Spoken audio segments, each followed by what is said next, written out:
Bienvenidos a la tercera parte de nuestra publicación de Sherlock Holmes Volumen 2. El signo de los cuatro de Arthur Conan Doyle. Y no lo olvides, somos audiolibros de leyenda. En la descripción del vídeo les dejo el link de las partes anteriores y también de Sherlock Holmes Volumen 1, un estudio en escarlata. Anteriormente, en el signo de los cuatro, una joven llamada Mary Morstan busca la ayuda del detective. Su padre desapareció hace 10 años en circunstancias misteriosas. Desde entonces, Mary ha recibido anualmente una perla de gran valor por correo, sin conocer su origen. Mary recibe una carta que la cita a un encuentro en el Teatro Liceo. La carta insinúa que ha sido víctima de una injusticia. Holmes y Watson deciden acompañarla. Se encuentran con un excéntrico caballero llamado Thaddeus Sholto. Este revela que no solo ha muerto el padre de Mary, sino que ella es una de las herederas de un gran tesoro escondido. Además, Sholto menciona que su padre vivía con miedo de los hombres con patas de palo. La trama se complica con la aparición de un hombre con pata de palo y su letal acompañante. ¿Qué secretos oculta el tesoro y cómo llegó a Inglaterra? Esto es lo que Holmes y Watson deberán descubrir. Capítulo 9. En Calta. Estaba ya bastante avanzada la tarde cuando me desperté, fortalecido y reanimado. Sherlock Holmes seguía sentado exactamente igual que la última vez que lo vi, salvo que había dejado a un lado el violín y ahora se hallaba absorto en un libro. Me miró de refilón cuando empecé a moverme y noté que tenía una expresión sombría y preocupada. «Ha dormido como un tronco», dijo. Temí que nuestra conversación le despertara. «No he oído nada», respondí. «¿Así que ha tenido nuevas noticias?» «Por desgracia, no. Confieso que estoy sorprendido y decepcionado. Esperaba tener algo concreto a estas horas. Wiggins acaba de pasar a informar. Dice que no han encontrado ni rastro de la lancha.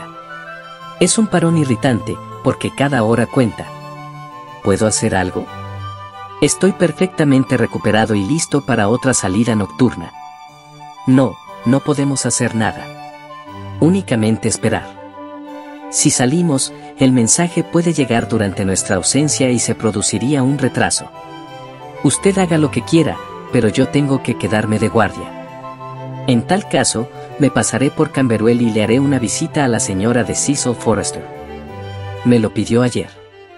¿A la señora de Cecil Forrester?, preguntó Holmes con una chispa de sonrisa en la mirada. Bueno, claro, y también a la señorita Morstan. Estaban ansiosas por enterarse de lo ocurrido. Yo no les contaría demasiado, dijo Holmes. Nunca hay que fiarse del todo de las mujeres, ni siquiera de las mejores. No me entretuve en discutir tan despreciable opinión. Volveré dentro de 1 o 2 horas, fue lo único que dije. Muy bien. Buena suerte. Pero, oiga, si va a cruzar el río, podría aprovechar para devolver a Toby, porque ya no creo que lo necesitemos para nada. De manera que me llevé a nuestro Chucho y lo dejé, junto con Medio Soberano, en casa del viejo naturalista de Tenchen Lane. En Camberwell encontré a la señorita Morstan un poco fatigada tras sus aventuras nocturnas, pero ansiosa por escuchar las noticias. También la señora Forrester se moría de curiosidad. Les conté todo lo que habíamos hecho, omitiendo, no obstante, las partes más siniestras de la tragedia. Por ejemplo, aunque les hablé de la muerte del señor Sholto, no les dije nada del método exacto empleado. Sin embargo, aun con todas mis omisiones, había material suficiente para asombrarlas y sobresaltarlas. «Es como una novela», exclamó la señora Forrester. «Una dama agraviada, un tesoro de $500,000, un caníbal negro y un rufián con pata de palo. Vienen a sustituir al dragón y al malvado conde tradicionales. Y 2 caballeros andantes al rescate», añadió la señorita Morstan, dirigiéndome una mirada encendida. «Caramba, Murray, del resultado de esta búsqueda depende tu fortuna. Me parece que no estás lo bastante emocionada. Imagínate lo que debe ser hacerte rica y tener el mundo a tus pies». Sentí un ligero estremecimiento de alegría al observar que aquella perspectiva no provocaba en ella ninguna muestra de entusiasmo. Por el contrario, levantó su orgullosa cabeza como si aquel asunto no le interesara lo más mínimo. Lo que sí me preocupa es el señor Tadeusz Solto, dijo. Todo lo demás carece de importancia. Pero creo que él se ha portado en todo momento como un hombre absolutamente decente y honrado, y nuestro deber es librarlo de esa terrible e infundada acusación. Estaba ya anocheciendo cuando me marché de Camberwell y cuando llegué a casa era completamente de noche. El libro y la pipa de mi compañero estaban junto a su sillón, pero él se había esfumado. Eché un vistazo con la esperanza de encontrar una nota, pero no había ninguna.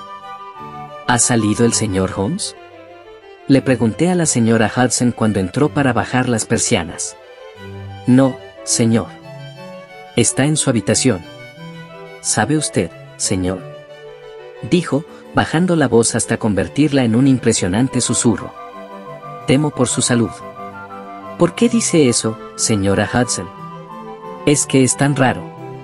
Cuando se marchó usted, se puso a andar de un lado a otro, arriba y abajo, hasta que llegué a hartarme de oír sus pasos. Luego le oí hablar y cuchichear solo, y cada vez que sonaba el timbre salía a la escalera a preguntar, ¿quién es, señora Hudson? Y ahora se ha metido en su cuarto, dando un portazo, pero le oigo pasear lo mismo que antes. Ojalá no se ponga enfermo, señor. Me atreví a decirle algo sobre tomar un calmante y me miró con una mirada que no sé ni cómo pude salir de la habitación. No creo que haya motivos para preocuparse, señora Hudson, respondí. Ya lo he visto así otras veces. Tiene algún asunto en la cabeza que no le deja tranquilo. Procuré hablar con nuestra estupenda casera en tono despreocupado, pero yo mismo empecé a preocuparme, porque durante toda la larga noche seguí oyendo de vez en cuando el sonido apagado de sus pasos, y comprendí que su espíritu inquieto se rebelaba con todas sus fuerzas contra aquella inactividad involuntaria. A la hora del desayuno lo encontré fatigado y ojeroso, con un toque de color febril en las mejillas. «Se está usted destrozando, amigo mío», comenté. «Le he oído desfilar toda la noche». «Es que no podía dormir», respondió. «Este problema infernal me está consumiendo. Mira que quedarnos atascados en un obstáculo tan insignificante, después de haber superado todo lo demás. Conozco a los hombres, la lancha, todo, y sin embargo, no me llegan noticias. He puesto en acción a otros agentes y he empleado todos los medios a mi disposición. Se ha buscado en todo el río por las dos orillas y no hay novedades, y tampoco la señora Smith ha sabido nada de su marido. De seguir así, habrá que llegar a la conclusión de que han echado a pique la lancha. Pero existen objeciones a esta hipótesis. Puede que la señora Smith nos haya mandado tras una pista falsa. No, creo que eso podemos descartarlo. He hecho averiguaciones y existe una lancha que responde a la descripción. ¿Y no podría haber ido río arriba? También he considerado esa posibilidad, y tengo un grupo encargado de buscar hasta Richmond. Si hoy no llegan noticias, mañana me pondré en acción personalmente y buscaré a los hombres en vez de buscar la lancha. Pero seguro que hoy sabremos algo. Sin embargo, no fue así. No nos llegó ni una palabra, ni de parte de Wiggins ni de los demás agentes. En casi todos los periódicos se publicaron artículos acerca de la tragedia de Norwood, y todos se mostraban bastante hostiles respecto al desdichado Thaddeus Sholto. Pero en ninguno de ellos se aportaban nuevos detalles, excepto que al día siguiente tendría lugar la investigación judicial. Por la tarde me acerqué paseando hasta Camberwell para informar a las señoras de nuestra falta de éxito, y a mi regreso encontré a Holmes abatido y de bastante mal humor. Apenas se dignó responder a mis preguntas y estuvo toda la noche ocupado en un abstruso análisis químico que incluía mucho calentamiento de retortas y destilación de vapores, culminando en un olor tan desagradable que casi me expulsó del apartamento. Hasta las primeras horas de la madrugada estuve oyendo el tintineo de sus tubos de ensayo, que me indicaba que continuaba enfrascado en su maloliente experimento. Empezaba a amanecer cuando me desperté sobresaltado y me sorprendió verlo de pie junto a mi cama, vestido con toscas ropas de marinero, con chaquetón y una áspera bufanda roja al cuello. «Me voy río abajo», Watson dijo. «He estado dándole vueltas al asunto y no veo más que una salida. En cualquier caso, vale la pena intentarlo. Podré ir con usted, ¿verdad?». Pregunté. No, será usted mucho más útil si se queda aquí en representación mía. No me hace gracia marcharme, porque es muy posible que llegue algún mensaje durante el día, aunque anoche Wiggins se mostró bastante pesimista. Quiero que abra usted todas las notas y telegramas que lleguen y actúe según su propio criterio si llega alguna noticia. ¿Puedo contar con usted? Naturalmente que sí. Me temo que no podrá telegrafiarme, porque no puedo decirle dónde voy a estar. Pero si tengo suerte, no estaré fuera mucho tiempo. Y cuando regrese, tendré noticias de una u otra clase. A la hora del desayuno, aún no había sabido nada de él. Pero al abrir el estándar encontré publicada una nueva alusión al caso, con respecto a la tragedia de Upper Norwell. Tenemos motivos para creer que el asunto promete ser aún más complicado y misterioso de lo que se suponía en principio. Nuevas averiguaciones han demostrado que es completamente imposible que el señor Thaddeus Solto estuviera implicado en modo alguno. Tanto él como el ama de llaves, la señora Bernstone, fueron puestos en libertad ayer por la tarde. No obstante, se cree que la policía dispone de una pista acerca de los verdaderos culpables, que está siendo seguida por el inspector Anthony Jones, de Scotland Yard, con toda la energía y sagacidad que le han hecho famoso. Se esperan nuevas detenciones en cualquier momento. Hasta cierto punto, esto marcha bien, pensé. Por lo menos, el amigo Solto está a salvo. Me pregunto cuál será esa nueva pista, aunque más parece una fórmula estereotipada para decir que la policía ha metido la pata. Dejé el periódico sobre la mesa, pero en aquel momento mis ojos se fijaron en un anuncio de la sección de personales. Decía así: desaparecido, Mordecai Smith, barquero, y su hijo James zarparon del embarcadero de Smith a eso de las 3 de la madrugada del martes pasado, en la lancha de vapor Aurora, negra con 2 franjas rojas, chimenea negra con franja blanca. Se pagará la suma de 5 libras a quien pueda dar información sobre el paradero del mencionado Mordecai Smith y de la lancha Aurora a la señora Smith, en el embarcadero, o en el 22.111 de Baker Street. Aquello era, sin duda, obra de Holmes. La dirección de Baker Street bastaba para demostrarlo. Me pareció bastante ingenioso, porque los fugitivos podían leerlo sin ver en ello más que la angustia natural de una esposa por la desaparición de su marido. El día se me hizo larguísimo. Cada vez que llamaban a la puerta o se oían pasos rápidos por la calle, me imaginaba que era Holmes que volvía o alguien que venía en respuesta a su anuncio. Intenté leer algo, pero mis pensamientos se desviaban constantemente hacia nuestra extraña búsqueda y la pintoresca y maligna pareja a la que perseguíamos. ¿Era posible, me preguntaba, que existiera un fallo de raíz en el razonamiento de mi compañero? ¿No podría haber cometido un error monumental? ¿Cabía la posibilidad de que su mente ágil y especulativa hubiera elaborado toda aquella descabellada teoría sobre una base equivocada? Que yo supiera, nunca se había equivocado, pero hasta el razonador más agudo puede engañarse de vez en cuando. Pensé que era probable que hubiera caído en el error a causa del excesivo refinamiento de su lógica, de su preferencia por las explicaciones sutiles y extravagantes cuando tenía a mano otras más vulgares y sencillas. Pero por otra parte, yo mismo había visto las pruebas y había escuchado las razones de sus deducciones. Si repasaba la larga cadena de curiosas circunstancias, muchas de ellas triviales en sí mismas, pero todas apuntando en la misma dirección, no podía dejar de pensar que, aun en el caso de que la explicación de Holmes resultara errónea, la verdadera tenía que ser igualmente extravagante y sorprendente. A las 3 en punto de la tarde oí un fuerte timbrazo en la puerta y una voz autoritaria en el vestíbulo y, con gran sorpresa por mi parte, se presentó en nuestro cuarto nada menos que el señor Anthony Jones. Sin embargo, se le veía muy diferente del brusco y dominante profesor de sentido común que con tanta confianza se había hecho cargo del caso de Upper Norwell. Traía una expresión abatida y sus modales eran suaves, casi como si se disculpara. «Buenos días, señor, buenos días», dijo. «Tengo entendido que el señor Holmes ha salido». «Sí, y no sé a ciencia cierta cuándo regresará. Pero si quiere esperarle, puede sentarse en esa butaca y fumar uno de estos cigarros». «Gracias, no tengo inconveniente», dijo, secándose el sudor de la cara con un pañuelo rojo estampado. «¿Y un whisky con soda?» «Bueno, medio vaso». Hace mucho calor para esta época del año y he tenido bastantes problemas y dificultades. ¿Conoce usted mi teoría acerca del caso de Norwood? Recuerdo solo que expuso una. Bueno, me he visto obligado a reconsiderarla. Tenía ya al señor Solto bien atrapado en mis redes cuando, ¡zas!, se me cuela por un agujero. Consiguió presentar una coartada imposible de echar abajo.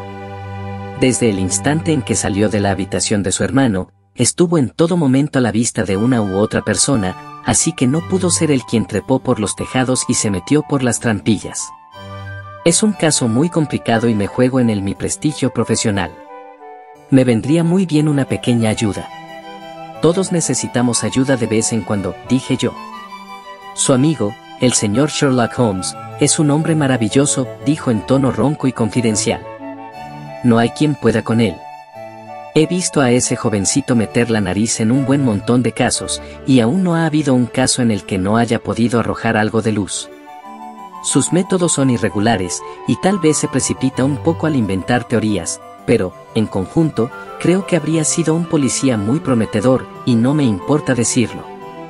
Esta mañana he recibido un telegrama suyo, dando a entender que dispone de alguna pista en el caso Solto. Aquí está su mensaje. Sacó el telegrama del bolsillo y me lo entregó. Se había enviado desde Papler, a las 12. Vaya inmediatamente a Baker Street, decía. Si aún no he regresado, espéreme. Sigo de cerca la pista de la banda del caso Solto. Si quiere intervenir en el final, puede acompañarnos esta noche. Esto suena bien.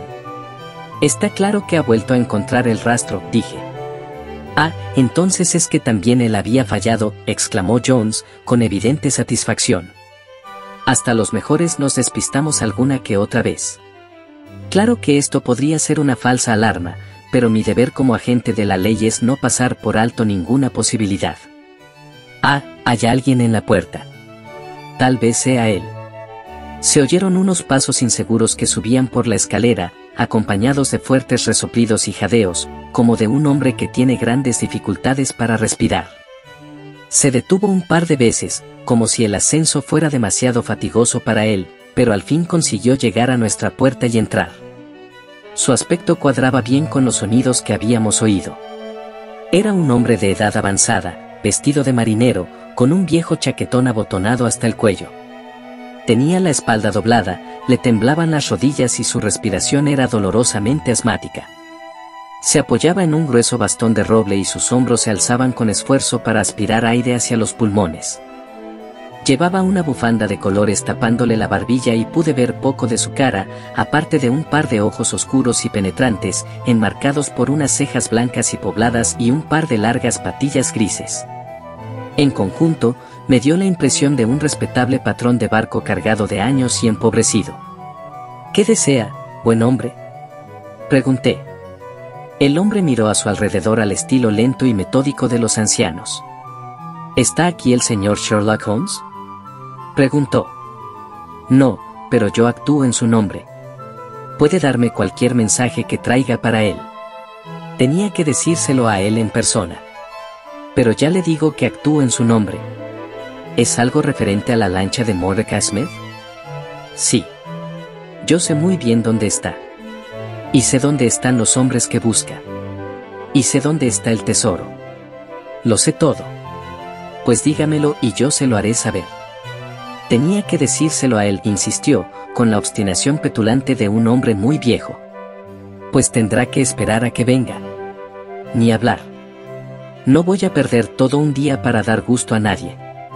Si el señor Holmes no está, el señor Holmes tendrá que averiguarlo todo por su cuenta. No me gusta el aspecto de ninguno de ustedes dos y no pienso decir ni una palabra. Arrastró los pies hacia la puerta, pero Anthony Jones se le puso delante. Un momento, amigo, dijo. Usted posee información importante y no debe marcharse. Le guste o no, vamos a retenerlo aquí hasta que regrese nuestro amigo. El anciano intentó una carrerita hacia la puerta, pero al ver que Anthony Jones apoyaba en ella su ancha espalda se convenció de la inutilidad de su resistencia. Bonita manera de tratarle a uno, exclamó, golpeando el suelo con su bastón. Vengo aquí a ver a un caballero y dos tipos a los que no he visto en mi vida me sujetan y me tratan de esta manera. No perderá nada con esto, dije. Le recompensaremos por el tiempo perdido. Siéntese ahí, en el sofá, y no tendrá que esperar mucho. El hombre cruzó la habitación de muy mal humor y se sentó con la cara apoyada en las manos. Jones y yo seguimos fumando y reanudamos nuestra charla. Pero de pronto, sonó sobre nuestras cabezas la voz de Holmes. «Ya podrían ustedes ofrecerme también a mí un cigarro», dijo. Los dos dimos un salto en nuestros asientos. Allí estaba Holmes, sentado junto a nosotros, con expresión de tranquilo regocijo. «Holmes», exclamé. «Usted aquí. Pero, ¿dónde está el anciano?» «Aquí está el anciano», dijo Holmes, extendiendo un montón de pelo blanco. «Aquí lo tiene. Peluca, patillas, cejas y todo lo demás». Estaba convencido de que mi disfraz era bastante bueno, pero no esperaba que llegara a superar esta prueba. «¡Qué bribón!», exclamó Jones, absolutamente encantado. Habría podido ser actor, y de los buenos. Tenía la tos exacta de un viejo del asilo, y esas piernas temblorosas valen 10 libras a la semana. Aún así, me pareció reconocer el brillo de sus ojos. «Ya ve que no es tan fácil burlarnos. Llevo todo el día actuando con este disfraz», dijo Holmes, mientras encendía un cigarro.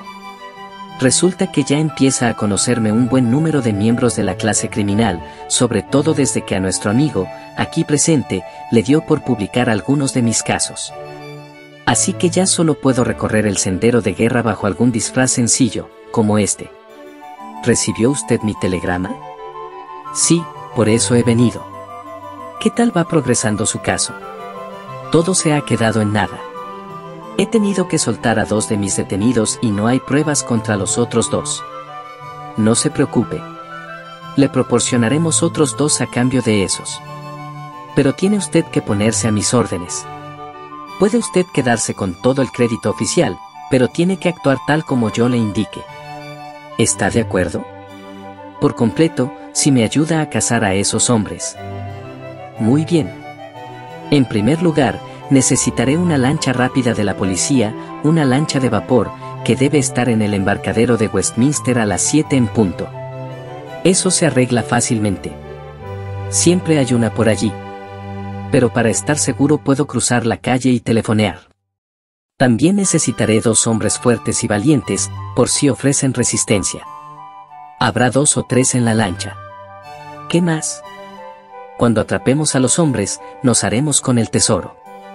Creo que para este amigo mío sería un placer llevarle personalmente la caja a la joven a quien pertenece por derecho la mitad.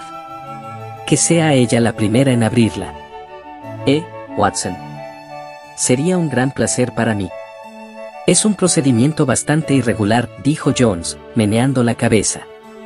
«Sin embargo, el asunto entero es irregular, y supongo que tendremos que hacer la vista gorda. Pero luego habrá que entregar el tesoro a las autoridades hasta que concluya la investigación oficial». «Desde luego. Eso es fácil de arreglar. Una cosa más, me gustaría que el propio Jonathan Small me explicara algunos detalles del caso. Ya sabe usted que me gusta dejar resueltos mis casos hasta el último detalle. ¿Hay alguna objeción a que mantenga una entrevista extraoficial con él, aquí en mis habitaciones o en cualquier otro lugar, teniéndolo en todo momento convenientemente vigilado?» «Bueno, usted controla la situación. Aún no tengo ninguna prueba de la existencia de ese Jonathan Small, pero si es usted capaz de atraparlo, no veo por qué iba a negarme a que hable con él». «De acuerdo, pues». «Por completo. ¿Hay algo más?» «Solo que insisto en que cene usted con nosotros. La cena estará lista en media hora. Tengo ostras y gallo de bosque, con una buena selección de vinos blancos. Watson, usted todavía no ha apreciado mis habilidades de ama de casa». Capítulo 10. Cómo pereció el insular de Andaman. Fue una comida muy entretenida. Cuando quería, Holmes podía ser un magnífico conversador, y aquella noche estaba bien dispuesto. Parecía encontrarse en un estado de exaltación nerviosa. Jamás lo he visto tan brillante. Habló sobre una rápida sucesión de temas: autos sacramentales, cerámica medieval, violines Stradivarius, el budismo en Ceilán, los barcos de guerra del futuro, tratando cada tema como si lo hubiera estudiado a fondo. Su buen humor indicaba que había superado la negra depresión de los días anteriores. Athelney Jones resultó ser un tipo muy sociable en sus horas de relajación y atacó la cena con el aire de un bon vivant. Yo, por mi parte, me sentía excitadísimo al pensar que nos acercábamos al final de nuestra empresa y se me contagió parte de la alegría de Holmes. Ninguno de los tres hizo la menor alusión durante la cena a la causa que nos había reunido. Una vez retirado el mantel, Holmes consultó su reloj y llenó 3 vasos de oporto. «Levantemos la copa por el éxito de nuestra pequeña expedición», dijo. «Y ahora, ha llegado el momento de ponerse en marcha. ¿Tiene usted pistola, Watson?» «Tengo mi viejo revólver del ejército en el escritorio. Será mejor que lo coja. Conviene ir bien preparados. Veo que el coche ya está en la puerta. Encargué que viniera a las 6:30. Eran poco más de las 7 cuando llegamos al embarcadero de Westminster y encontramos la lancha aguardándonos. Holmes la miró con ojo crítico. ¿Hay algo que la identifique como una lancha de la policía? Sí, ese farol verde al costado. Pues quítenlo. Se efectuó el pequeño cambio, saltamos a bordo y soltamos amarras. Jones, Holmes y yo nos sentamos a popa. Había un hombre al timón, otro atendiendo las máquinas y 2 corpulentos agentes de policía a proa. ¿Dónde vamos?, preguntó Jones. A la torre. Dígales que se detengan enfrente del astillero de Jacobinos. Se notaba que nuestra embarcación era muy rápida. Adelantábamos a las largas hileras de gabarras de carga como si estuvieran paradas. Holmes sonrió con satisfacción cuando alcanzamos a un vapor fluvial y lo dejamos atrás. «Parece que somos capaces de alcanzar cualquier embarcación del río», dijo. «Bueno, no tanto. Pero no creo que haya muchas que nos ganen. Tenemos que cazar a la Aurora, que tiene fama de rápido. Le voy a explicar cómo andan las cosas, Watson. ¿Recuerda lo mucho que me molestó verme frustrado por un obstáculo tan pequeño? Sí. Pues bien, le concedí a mi cerebro un descanso completo, enfrascándome en un análisis químico. Uno de nuestros más grandes estadistas ha dicho que el mejor descanso es un cambio de ocupación. Y es verdad. Cuando conseguí disolver el hidrocarburo con el que estaba trabajando, volví al problema de lo solto y repasé una vez más todo el asunto. Mis muchachos habían mirado río arriba y río abajo sin resultados. La lancha no estaba en ningún muelle o embarcadero, y tampoco había regresado al suyo. Sin embargo, era muy poco probable que la hubieran hundido para borrar sus huellas, aunque siempre cabía esa posibilidad si todo lo demás fallaba. Yo sabía que este esmal posee un cierto grado de astucia de poca monta, pero no lo consideraba capaz de demasiadas sutilezas. Eso suele ser consecuencia de una educación superior. Entonces se me ocurrió que si Esmal llevaba bastante tiempo en Londres, y tenemos evidencia de que mantenía una vigilancia constante sobre el pabellón Pondicherry, era difícil que pudiera marcharse de buenas a primeras. Necesitaría algún tiempo, aunque solo fuera un día, para dejar arreglados sus asuntos. En cualquier caso, parecía bastante probable. Eso me parece un poco flojo, dije. Es más probable que hubiera arreglado sus asuntos antes de emprender esta expedición. No, yo no lo creo así. Ese cubil suyo era un refugio demasiado valioso en caso de necesidad como para abandonarlo antes de estar seguro de que podía prescindir de él. Pero hay una segunda consideración que me hizo pensar. Jonathan Esmal tenía que ser consciente de que el extraño aspecto de su compañero, por mucho que lo cubriera de ropas, daría que hablar a la gente, e incluso era posible que lo relacionaran con la tragedia de Norwood. Es lo bastante listo como para darse cuenta de eso. Habían salido de su cuartel general al abrigo de la oscuridad, y le interesaba estar de vuelta antes de que se hiciera completamente de día. Ahora bien, según la señora Smith, eran más de las 3 de la mañana cuando abordaron la lancha. Una hora más tarde ya habría bastante luz y gente levantada. Por lo tanto, me dije, no debieron ir muy lejos. Le pagaron bien a Smith para que cerrara la boca, reservaron su lancha para la fuga final y se marcharon corriendo a su escondite con la caja del tesoro. Al cabo de un par de noches, habiendo tenido tiempo para ver qué contaban los periódicos y si se sospechaba algo, saldrían en la oscuridad para tomar algún barco en Gravesend o en los Downs, donde sin duda ya habían reservado pasajes para América o las colonias. Pero, ¿y la lancha? ¿No podían llevársela a su alojamiento? Claro que no. Yo supuse que, a pesar de su invisibilidad, la lancha no debía estar muy lejos. Así que me puse en el lugar de Small y consideré el asunto como lo haría un hombre de su capacidad. Probablemente, pensó que devolver la lancha o dejarla en un embarcadero facilitaría la persecución en el caso de que la policía le siguiera la pista. ¿Cómo podía ocultar la lancha y aún así tenerla a mano cuando la necesitara? Me pregunté lo que haría yo si estuviera en su pellejo. Solo se me ocurrió una manera de hacerlo: dejar la lancha en algún astillero donde hagan reparaciones, con el encargo de que hicieran algún arreglo sin importancia. De este modo, la lancha quedaría guardada en alguna nave o cobertizo, perfectamente oculta, y aún así podría disponer de ella avisando con unas horas de anticipación. Eso parece bastante sencillo. Son estas cosas tan sencillas las que más fácilmente se pasan por alto. En cualquier caso, decidí actuar partiendo de esa idea. Me puse en marcha inmediatamente, disfrazado de inofensivo marino, y pregunté en todos los astilleros río abajo.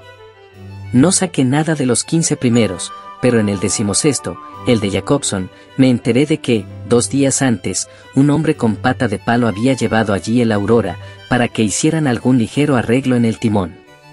Al timón no le pasa nada, me dijo el capataz. Ahí la tiene, esa de las rayas rojas, ¿y quién cree que se presentó en aquel mismo momento? Pues nada menos que Mordecai Smith, el propietario desaparecido.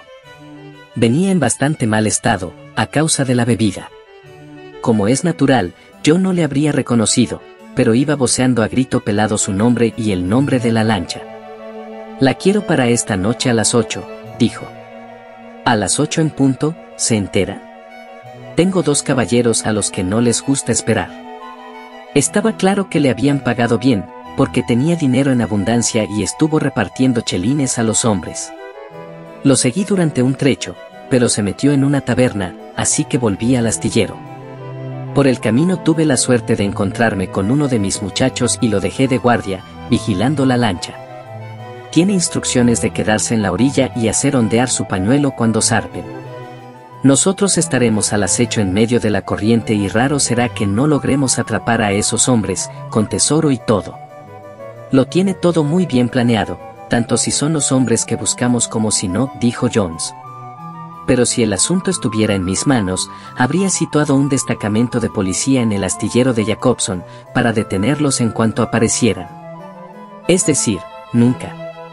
Astor Small es un individuo bastante listo. Lo más probable es que envíe un explorador por delante, y si algo le hace recelar, seguirá escondido una semana más. Podría usted haberse pegado a Mordecai Smith, y este le habría conducido al escondite, dije yo. Hacer eso habría sido perder el tiempo. Creo que hay una posibilidad entre 100 de que Smith sepa dónde viven. Mientras tenga licor y le paguen bien, ¿para qué va a hacer preguntas? Ellos le envían mensajes diciéndole lo que tiene que hacer. No, he considerado todas las líneas de acción posibles y esta es la mejor. Mientras manteníamos esta conversación, habíamos ido pasando bajo la larga serie de puentes que cruzan el Támesis. Cuando pasábamos ante la serie, los últimos rayos de sol daban un brillo dorado a la cruz que remata la Catedral de San Pablo. Al llegar a la torre ya estaba anocheciendo. Ese es el astillero de Jacobson, dijo Holmes, señalando un bosquecillo de mástiles y aparejos en la orilla de Surrey. Nos moveremos despacio, arriba y abajo, al abrigo de esta hilera de barcazas. Sacó del bolsillo un par de gemelos y observó la orilla durante un buen rato. Veo a mi centinela en su puesto, comentó, pero no hay señales del pañuelo. ¿Y si avanzamos un poco corriente abajo y los aguardamos?, dijo Jones, ansioso.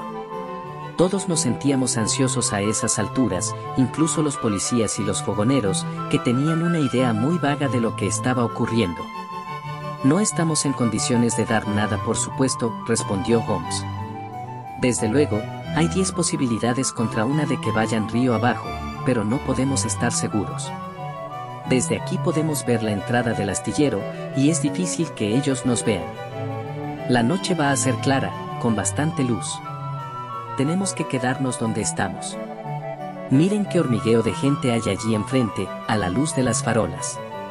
Son los obreros del astillero, que salen del trabajo. Tienen una pinta de rufianes lamentable, pero supongo que todos poseen una pequeña chispa inmortal oculta en su interior. Nadie lo diría al verlos. A priori, no parece probable. Qué extraño enigma es el hombre. Hay quien lo ha descrito como un alma escondida dentro de un animal, comenté yo. Wentworth Reed ha dicho cosas muy interesantes sobre el tema, dijo Holmes. Asegura que, si bien el individuo es un rompecabezas insoluble, cuando forma parte de una multitud se convierte en una certeza matemática. Por ejemplo, nunca se puede predecir lo que hará un hombre cualquiera, pero se puede decir con exactitud lo que hará la población por término medio. Los individuos varían, pero los porcentajes se mantienen constantes. Eso dicen los expertos en estadística. Pero, ¿es aquello un pañuelo? Sí, se ve algo blanco ondear por allí. Sí, es un muchacho. Exclamé. Lo veo perfectamente. Y ahí está el Aurora. Exclamó Holmes. Y corre como un diablo. A toda máquina, maquinista. Siga a aquella lancha del farol amarillo. Por Dios que no me perdonaré nunca si resulta que nos deja atrás. La lancha se había deslizado sin que la viéramos por la entrada del astillero y había pasado por detrás de 2 o 3 embarcaciones pequeñas, de manera que ya casi había alcanzado su máxima velocidad cuando la vimos. Ahora volaba corriente abajo, muy cerca de la orilla, a una velocidad tremenda. Jones la miró con gesto serio y meneó la cabeza. Es muy rápida, dijo. No sé si la alcanzaremos. Tenemos que alcanzarla, gritó Holmes, apretando los dientes. Llenadla a tope, fogoneros. Que dé todo lo que pueda dar de sí. Hay que cogerlos aunque quememos la lancha. Íbamos ya detrás de ellos a buena marcha. Las calderas rugían y las potentes máquinas zumbaban y latían como un enorme corazón metálico. La alta y afilada proa cortaba las tranquilas aguas del río, formando 2 grandes olas a derecha e izquierda. A cada palpitación de las máquinas, saltábamos y nos estremecíamos como si todos formáramos un organismo vivo. Un gran foco amarillo situado a proa proyectaba frente a nosotros un largo y tembloroso haz de luz. Más por delante, una mancha oscura sobre el agua nos indicaba la posición de la aurora, y la estela de espuma blanca que dejaba a su paso hablaba bien a las claras de la velocidad que llevaba. Dejamos atrás barcazas, vapores, barcos mercantes, sorteándolos por uno y otro lado, pasando por detrás de unos y rodeando otros. Oímos voces que nos gritaban desde la oscuridad, pero el aurora seguía como un rayo, y nosotros detrás, pegados a su estela. Más carbón, muchachos, más carbón. Gritaba Holmes, asomándose a la sala de máquinas, cuyo intenso resplandor iluminaba desde abajo su rostro aguileño y ansioso. Sacadle toda la presión que podáis. Creo que vamos ganando un poco de terreno, dijo Jones, con los ojos fijos en el aurora. Sí, estoy seguro, dije yo. La alcanzaremos en unos minutos.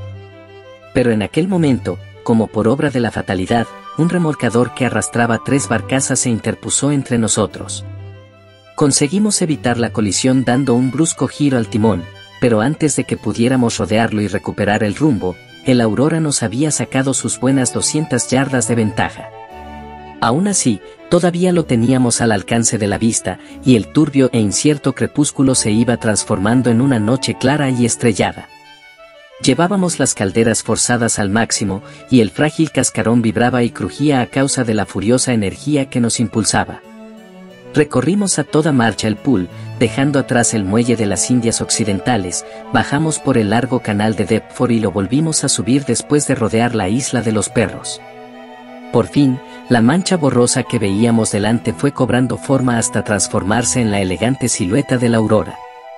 Jones dirigió hacia ella nuestro foco, y pudimos ver con claridad las figuras que iban en cubierta.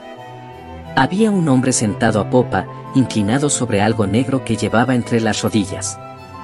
A su lado se veía una masa oscura, que parecía un perro de Terranova.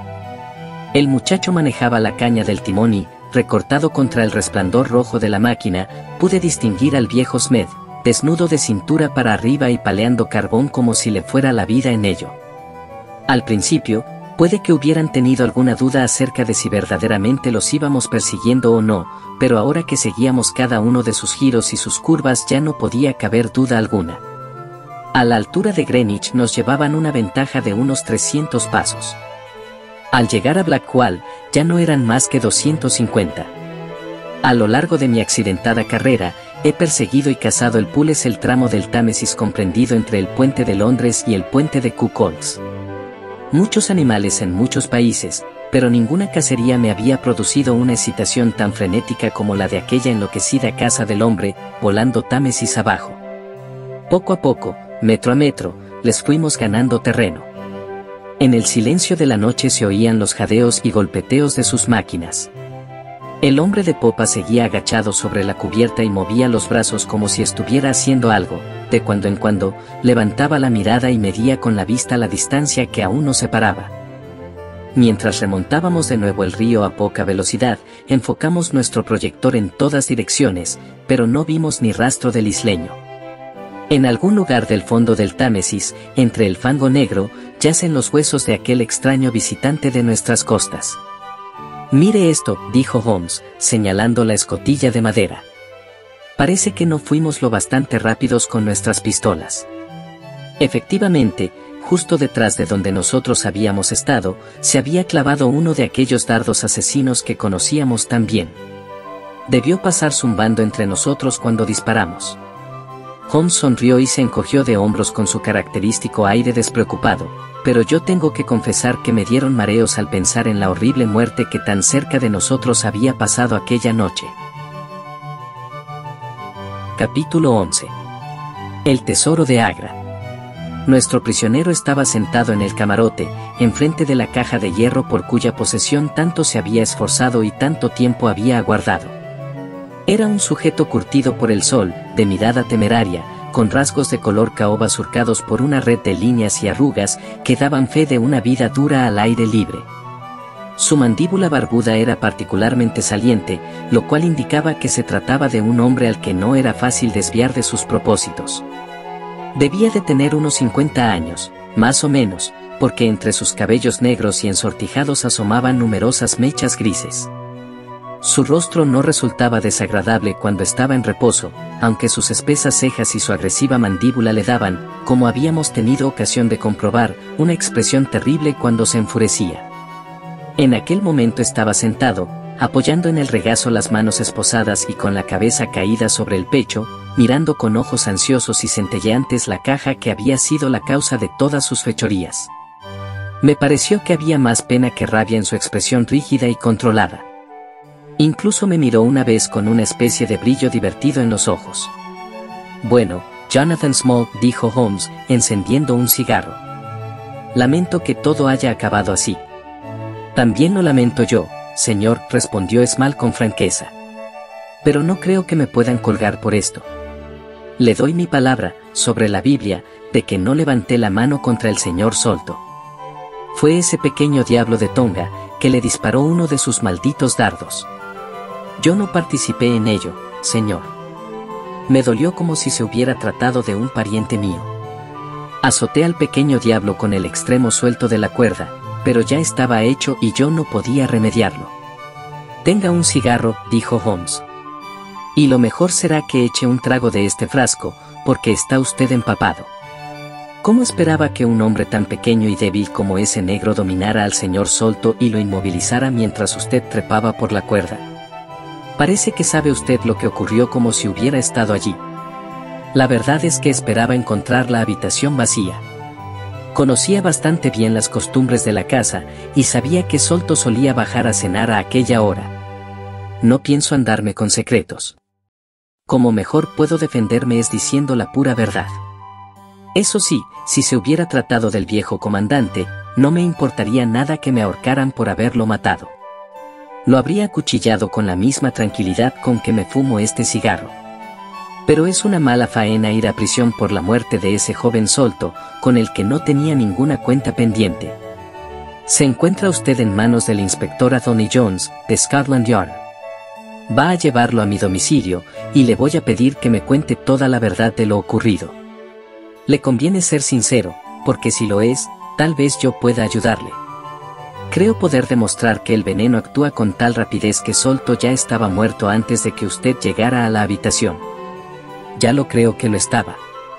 En la vida me he llevado un susto tan grande como cuando entré por la ventana y lo vi sonriéndome con la cabeza caída sobre un hombro. Le aseguro que fue un golpe, señor. Habría medio matado a Tonga por hacer aquello si no se llega a escabullir. Precisamente por eso se dejó olvidada su masa y algunos de sus dardos, según me dijo, y apuesto a que fue eso lo que les puso sobre mi pista, aunque no me explico cómo pudo seguirla hasta el fin. No le guardo rencor por ello, pero no deja de resultar extraño, añadió, con una sonrisa de amargura, que yo, que tengo derecho a reclamar parte de una fortuna de $500,000, me haya pasado la primera mitad de mi vida construyendo una presa en la Sandaman y me vaya a pasar la otra mitad cavando letrinas en Dartmoor. Fue un día nefasto para mí aquel en que puse los ojos sobre el mercader Achmet y entró en mi vida el tesoro de Agra, que no ha hecho sino acarrear la perdición de todo aquel que lo ha poseído. A Achmet le causó la muerte, al mayor Solto, miedo y remordimientos, y a mí, la esclavitud durante toda una vida. En aquel momento, Anthony Jones asomó la cara y los hombros al interior del pequeño camarote. Parece una reunión familiar, comentó. Creo que voy a echar un trago de ese frasco, Holmes. Bueno, me parece que podemos felicitarnos. Es una pena que no cogiéramos vivo al otro, pero no había elección. La verdad, Holmes, hay que reconocer que la cosa ha salido bien por los pelos. Un poco más y se nos escapan. Bien está lo que bien acaba, dijo Holmes. Pero lo cierto es que no sospechaba que el Aurora fuera tan rápido. Smith asegura que es una de las lanchas más rápidas del río, y que si hubiera tenido a alguien que le ayudara con las máquinas, jamás la habríamos alcanzado. También jura que no sabía nada del asunto de Norwood. Y dice la verdad, exclamó nuestro prisionero. No sabía ni una palabra. Elegí su lancha porque había oído decir que volaba. No le dijimos nada, pero le pagamos bien, y habría recibido una espléndida gratificación si hubiéramos llegado a nuestro barco, el Esmeralda, que zarpa de Gravesend con rumbo a Brasil. Bueno, si no ha hecho nada malo, ya nos ocuparemos de que nada malo le ocurra. Nos damos bastante prisa en atrapar a nuestros hombres, pero no tanta en condenarlos. Tenía gracia la manera en que aquel engreído de Jones empezaba ya a darse aires de importancia por la captura.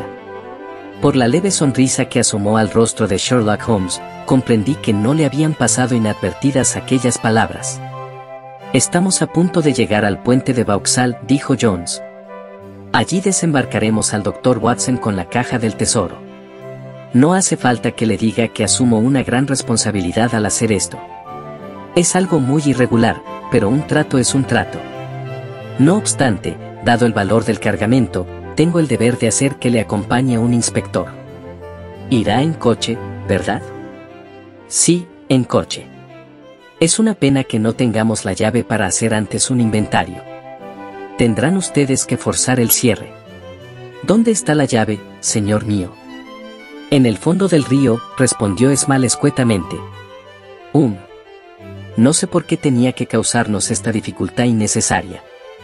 Bastantes problemas nos ha ocasionado ya. En fin, doctor, no hace falta que le advierta que tenga cuidado. Lleve después la caja al apartamento de Baker Street. Allí nos encontrará, camino de la comisaría. Desembarqué en Vauxhall, con la pesada caja de hierro y en compañía de un inspector campechano y simpático.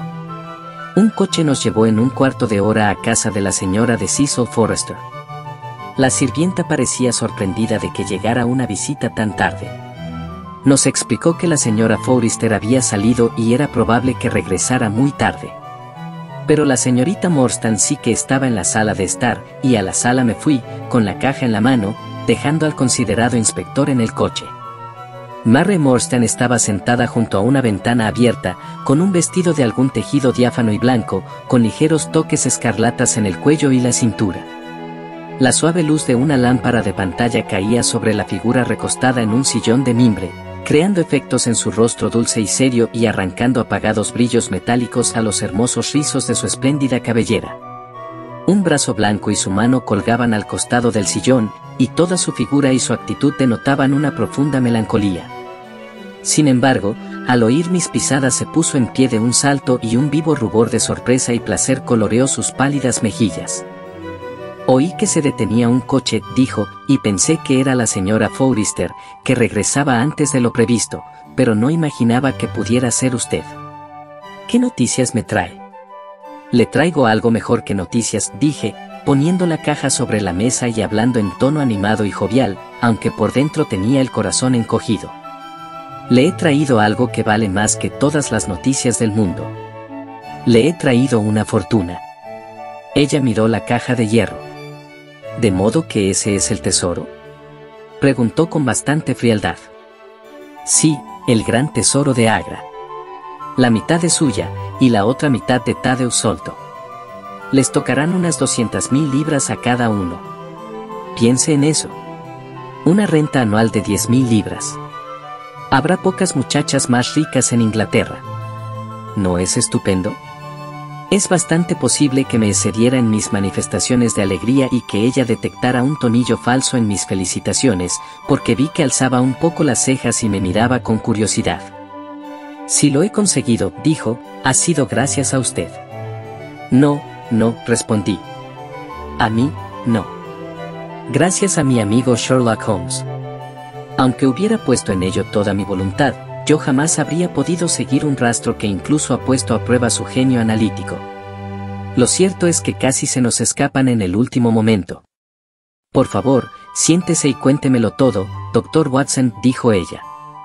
Le relaté en pocas palabras lo ocurrido desde la última vez que la vi, el nuevo método de búsqueda empleado por Holmes, la localización de la aurora, la aparición de Anthony Jones, nuestra expedición nocturna y la frenética persecución Támesis abajo. Ella escuchaba la narración de nuestras aventuras con los labios entreabiertos y los ojos brillantes.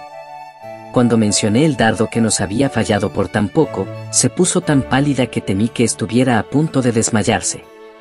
No es nada, dijo, mientras yo me apresuraba a servirle un poco de agua. Ya estoy bien. Es que me horroriza saber que he puesto a mis amigos en un peligro tan espantoso. Eso ya terminó, respondí. No tuvo importancia. Ya no le contaré más detalles macabros. Pensemos en algo más alegre. Aquí está el tesoro. ¿Puede existir algo más alegre? Conseguí que me autorizaran a traerlo aquí, porque pensé que le interesaría ser la primera en verlo. Me interesa muchísimo, dijo. Pero no había ningún entusiasmo en su voz. Estaba claro que consideraba que habría sido una descortesía por su parte mostrarse indiferente ante un premio que tanto había costado ganar. ¡Qué caja tan bonita!, dijo, inclinándose sobre ella. Hecha en la India, supongo. Sí, artesanía de Benarés. ¿Y cuánto pesa?, exclamó, intentando levantarla. La caja sola ya debe valer algo. ¿Y la llave? Esmal la tiró al Támesis, respondí. Tendré que usar este atizador de la señora Forrester. En la parte delantera de la caja había un pasador ancho y grueso con la forma de un Buda sentado. Metí el extremo del atizador por debajo e hice palanca hacia afuera. El pasador saltó con un fuerte chasquido. Levanté la tapa con dedos temblorosos y los dos nos quedamos mirando atónitos. La caja estaba vacía. No era de extrañar que pesara tanto. Las planchas de hierro medían más de 1,5 centímetros de espesor. Era un cofre sólido, bien construido y resistente, como si lo hubieran fabricado expresamente para transportar objetos de gran valor, pero en su interior no había ni rastro de joyas o metales preciosos. Estaba completa y absolutamente vacío. El tesoro ha desaparecido, dijo la señorita Morstan tranquilamente. Al oír aquellas palabras y darme cuenta de lo que significaban, me pareció que en mi alma se disipaba una enorme sombra. Hasta aquel momento, cuando por fin se hubo esfumado, no me había dado cuenta de hasta qué punto me había tenido abrumado aquel tesoro de Agra. Sin duda aquello era egoísta, desleal, injusto, pero lo único que yo veía era que había desaparecido la barrera de oro que nos separaba. «Gracias a Dios», exclamé. Ella me miró con una rápida e inquisitiva sonrisa. «¿Por qué dice eso?», preguntó. «Porque ahora está usted otra vez a mi alcance», dije, tomándola de la mano. Ella no la retiró. «Porque la amo, Mary, con toda la fuerza con que un hombre puede amar a una mujer. Porque este tesoro, estas riquezas, tenían sellados mis labios. Ahora que han desaparecido puedo decirle cuánto la amo. Por eso exclamé, gracias a Dios». «Entonces, yo también digo, gracias a Dios», susurró, mientras yo la atraía hacia mí. Y supe que, aunque alguien hubiera perdido un tesoro aquella noche, yo había encontrado el mío. Capítulo 12. La extraña historia de Jonathan Small. Aquel inspector que se había quedado en el coche era un hombre muy paciente, porque transcurrió bastante rato antes de que me reuniera con él. Su rostro se ensombreció cuando le mostré la caja vacía. «Adiós a la recompensa», dijo en tono abatido. «Si no hay dinero, no hay paga. Si el tesoro hubiera estado ahí, el trabajo de esta noche nos habría valido a Sam Brown y a mí 10 libras por cabeza». «El señor Thaddeus Solto es rico», dije. «Él se ocupará de que sean recompensados, con tesoro o sin él». Pero el inspector negó con la cabeza en un gesto de desaliento. «Un mal trabajo», repitió. «Y lo mismo pensará Anthony Jones». Su predicción resultó acertada, porque el policía se quedó completamente pálido cuando llegué a Baker Street y le mostré la caja vacía. Holmes, el detenido y él acababan de llegar, porque habían cambiado de plan por el camino y habían ido a informar a una comisaría. Mi compañero estaba arrellanado en su butaca con su habitual expresión de indiferencia, y Small se sentaba impasible frente a él, con la pata de palo cruzada sobre la pierna buena. Cuando presenté la caja vacía, se echó hacia atrás en su asiento y soltó una carcajada. «Esto es obra suya, Small», dijo Anthony Jones, furioso. «Sí, yo lo tiré donde ustedes jamás podrán echarle mano», exclamó alborozado. «El tesoro era mío, y si no puedo quedarme con él, ya pondré buen cuidado de que no se lo quede ningún otro. Les aseguro que ningún ser viviente tiene derecho a él, con excepción de 3 hombres que cumplen condena en el presidio de Andaman y de mí mismo. Me consta que yo ya no podré aprovecharlo, y sé que ellos tampoco. En todo momento he actuado en su nombre, tanto como en el mío propio. Siempre hemos sido fieles al signo de los 4. Pues bien, sé que ellos habrían querido que hiciera lo que he hecho, arrojar el tesoro al Támesis antes que permitir que se lo quedasen los amigos y familiares de Solto o de Morstan. No le hicimos a Achmet lo que le hicimos para enriquecerlos a ellos. Encontrarán ustedes el tesoro en el mismo sitio que la llave y que al pobre Tonga. Cuando vi que su lancha nos iba a alcanzar, escondí el botín en lugar seguro. No hay rupias para ustedes en este viaje. Usted nos quiere engañar, Small, dijo Anthony Jones en tono firme. Si hubiera querido tirar el tesoro al Támesis, le habría resultado más fácil tirarlo con caja y todo. Más fácil para mí tirarlo, y más fácil para ustedes recuperarlo, respondió Small, con una astuta mirada de soslayo. Un hombre lo bastante listo como para seguirme la pista tiene que ser también lo bastante listo como para sacar una caja de hierro del fondo de un río. Pero ahora que las joyas están esparcidas a lo largo de unas 5 millas, puede que le resulte más difícil. La verdad es que me rompió el corazón tirarlas. Estaba medio loco cuando ustedes nos alcanzaron. Pero de nada sirve lamentarse. He pasado buenos y malos momentos en mi vida, pero he aprendido a no arrepentirme de nada. Este es un asunto muy serio, Small, dijo el inspector. Si hubiera usted ayudado a la justicia, en lugar de burlarla de este modo, habría tenido más posibilidades a favor en su juicio. La justicia. Se burló el expresidiario. Bonita justicia. ¿A quién pertenecía ese botín sino a nosotros? ¿Dónde está la justicia en que se lo regale a quien no ha hecho nada por ganárselo? Miren cómo me lo gané yo.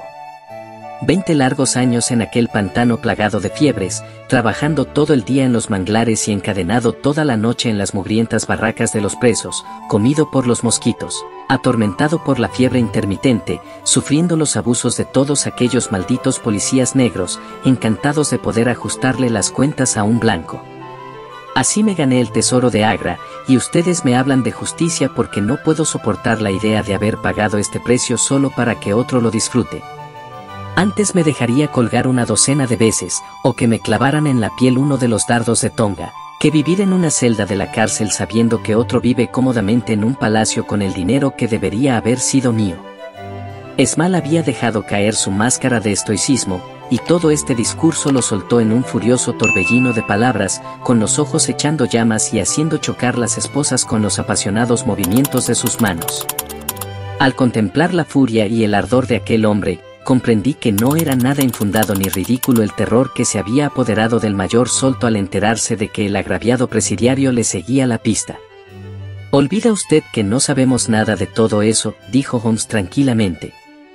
«No conocemos su historia y no podemos decir hasta qué punto pudo estar la justicia de su parte en un principio.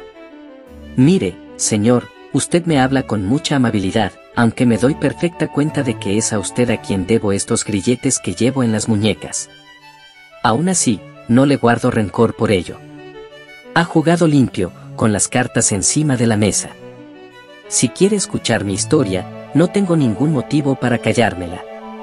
Lo que le voy a contar es la pura verdad, hasta la última palabra. Gracias, puede dejar el vaso aquí, a mi lado, y arrimaré los labios si tengo sed. Yo soy de Worcestershire, nacido cerca de Persore. Apuesto a que si se pasan por allí, encuentran un montón de gente apellidada Esmal. Muchas veces he pensado en ir a echar un vistazo por allá, pero la verdad es que nunca fui un motivo de orgullo para la familia, y dudo de que se alegraran mucho de verme. Son todos gente respetable, que va a la iglesia, pequeños granjeros, conocidos y respetados en toda la región, y yo siempre fui un bala perdida. Por fin, cuando tenía unos 18 años, dejé de causarles problemas, porque me metí en un lío por culpa de una chica y la única manera que encontré de salir fue aceptando el salario de la reina, alistándome en el tercero de casacas amarillas, que estaba a punto de partir hacia la India. Sin embargo, no estaba destinado a ser soldado mucho tiempo. Apenas había aprendido el paso de la oca y el manejo del mosquete cuando cometí la tontería de ponerme a nadar en el Ganges. Tuve la suerte de que John Holder, el sargento de mi compañía, que era uno de los mejores nadadores de todo el ejército, estuviera también en el agua en aquel momento. Cuando estaba en medio del río, un cocodrilo me atacó y me arrancó la pierna derecha tan limpiamente como lo habría hecho un cirujano. Con el susto y la pérdida de sangre, me desmayé y me habría ahogado si Holder no me hubiera sostenido y llevado a la orilla. Pasé 5 meses en el hospital y cuando por fin pude salir renqueando con esta pata de palo sujeta al muñón, me encontré dado de baja en el ejército e incapacitado para cualquier ocupación activa. Como podrán imaginar, aquello fue un golpe muy duro. Sin haber cumplido aún los 20 años, me veía convertido en un inválido. No obstante, al poco tiempo mi desgracia resultó ser una bendición disfrazada. Un hombre llamado Ethelwald, que se había establecido allí para cultivar añil, buscaba un capataz que supervisara a sus peones y se ocupara de que trabajaran.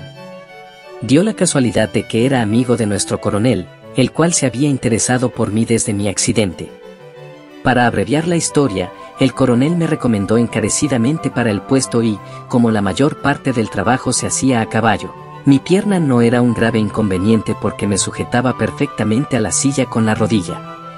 Lo que tenía que hacer era recorrer la plantación, vigilar a los hombres durante el trabajo y dar parte de los holgazanes. La paga era buena, tenía un alojamiento confortable y, en general, me daba por satisfecho con pasar el resto de mi vida en una plantación de añil. El señor Ethelwald era un hombre amable y se pasaba con frecuencia por mi cabaña a fumar una pipa conmigo, porque en aquellos lugares los hombres blancos se tratan unos a otros con mucha más consideración que aquí en su país. Pero la buena suerte nunca me duró mucho. De pronto, sin una señal de advertencia, nos cayó encima la gran rebelión. Un mes antes, la India parecía tan tranquila y pacífica como su rey o Kent. Al mes siguiente había 200.000 diablos negros sueltos por allí, y el país era un completo infierno. Pero ustedes, caballeros, ya deben saber todo esto, probablemente, mejor que yo, porque nunca fui muy aficionado a la lectura. Yo solo sé lo que vi con mis propios ojos. Nuestra plantación se encontraba en un lugar llamado Muttra, cerca de la frontera de las provincias del noroeste. Noche tras noche, el cielo entero se iluminaba con las llamas de los bungalows incendiados, y día tras día veíamos pasar por nuestras tierras pequeños grupos de europeos con sus mujeres y niños, que se dirigían hacia Agra, donde se encontraba la guarnición más cercana. El señor Ebowat era un hombre obstinado.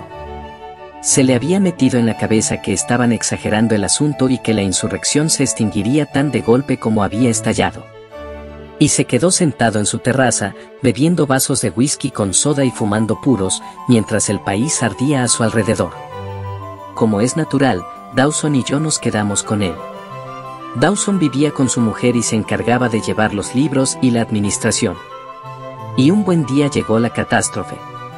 Yo había estado en una plantación bastante alejada y al atardecer cabalgaba despacio hacia la casa, cuando mis ojos se fijaron en un bulto informe que yacía en el fondo de una hondonada. Descendí a caballo para ver lo que era y se me heló el corazón al descubrir que se trataba de la mujer de Dawson, cortada en tiras y medio devorada por los chacales y perros salvajes.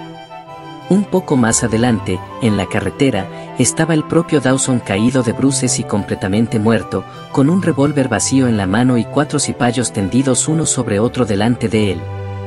Tiré de las riendas de mi caballo, preguntándome hacia dónde debía dirigirme, pero en aquel momento vi una espesa columna de humo que se elevaba del bungalow de Ebowat, de cuyo tejado empezaban a surgir llamas.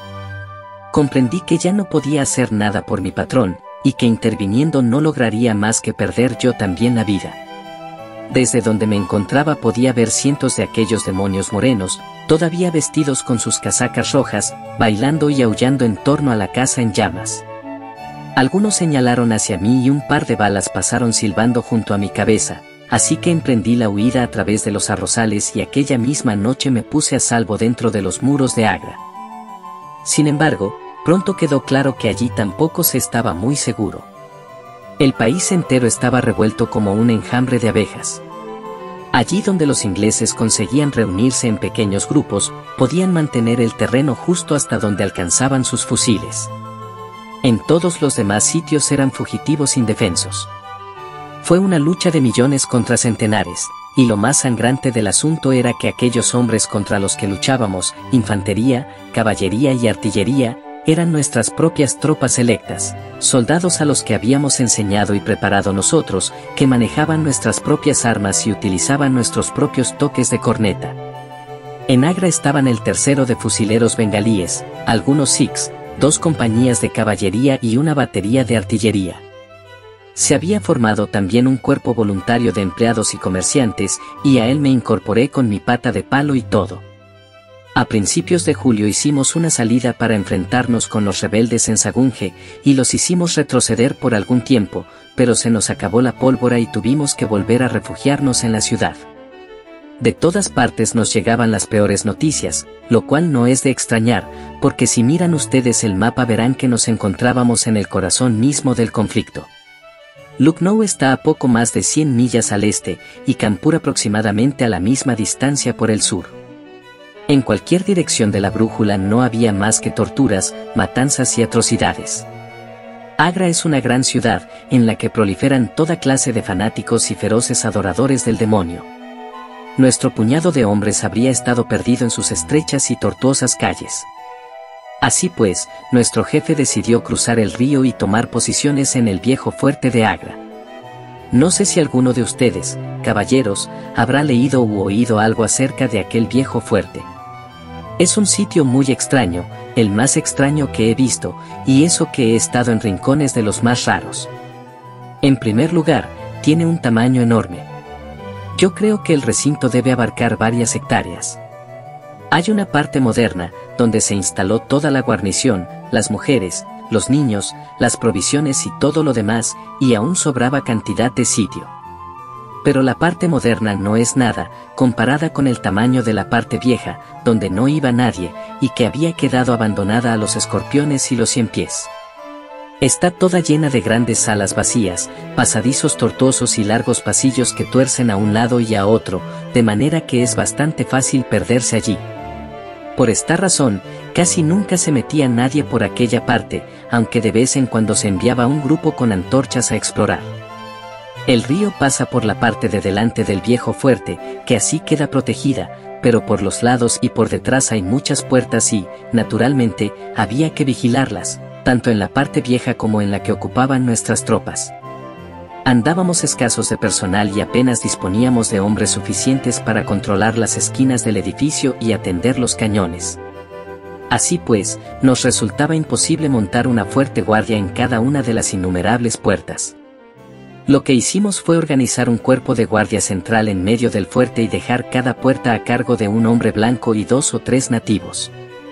A mí me escogieron para vigilar durante ciertas horas de la noche una puertecilla aislada en la fachada sudoeste del edificio.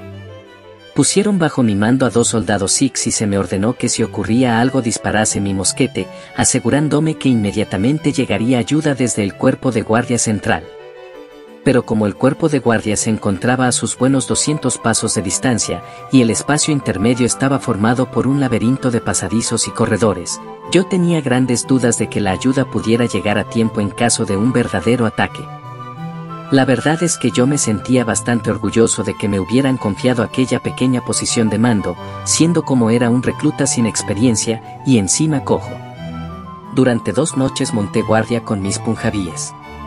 Eran unos tipos altos y de aspecto feroz, llamados Mahomet Singh y Abdullah Khan, ambos veteranos combatientes que habían empuñado las armas contra nosotros en Chillianwaya. Hablaban inglés bastante bien, pero yo apenas pude arrancarles unas pocas palabras.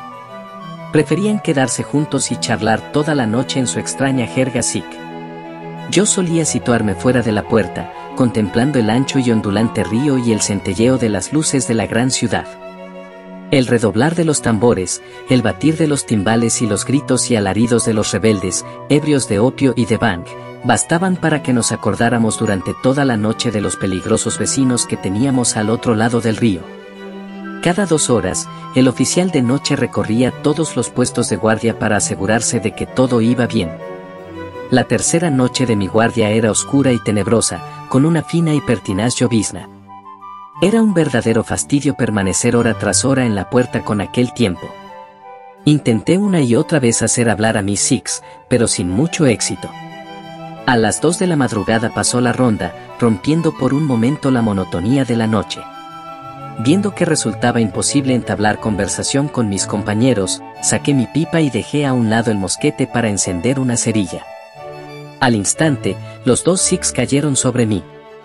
Uno de ellos se apoderó de mi fusil y me apuntó con él a la cabeza, mientras el otro me aplicaba un enorme cuchillo a la garganta y juraba entre dientes que me lo clavaría si me movía un paso.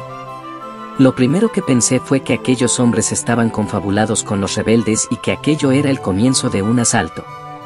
Si nuestra puerta caía en manos de los cipayos, todo el fuerte caería, y las mujeres y niños recibirían el mismo tratamiento que en Kanpur. Es posible que ustedes, caballeros, crean que pretendo darme importancia, pero les doy mi palabra de que cuando pensé aquello, a pesar de sentir en mi garganta la punta del cuchillo, abrí la boca con la intención de dar un grito, aunque fuera el último de mi vida, para alertar a la guardia principal.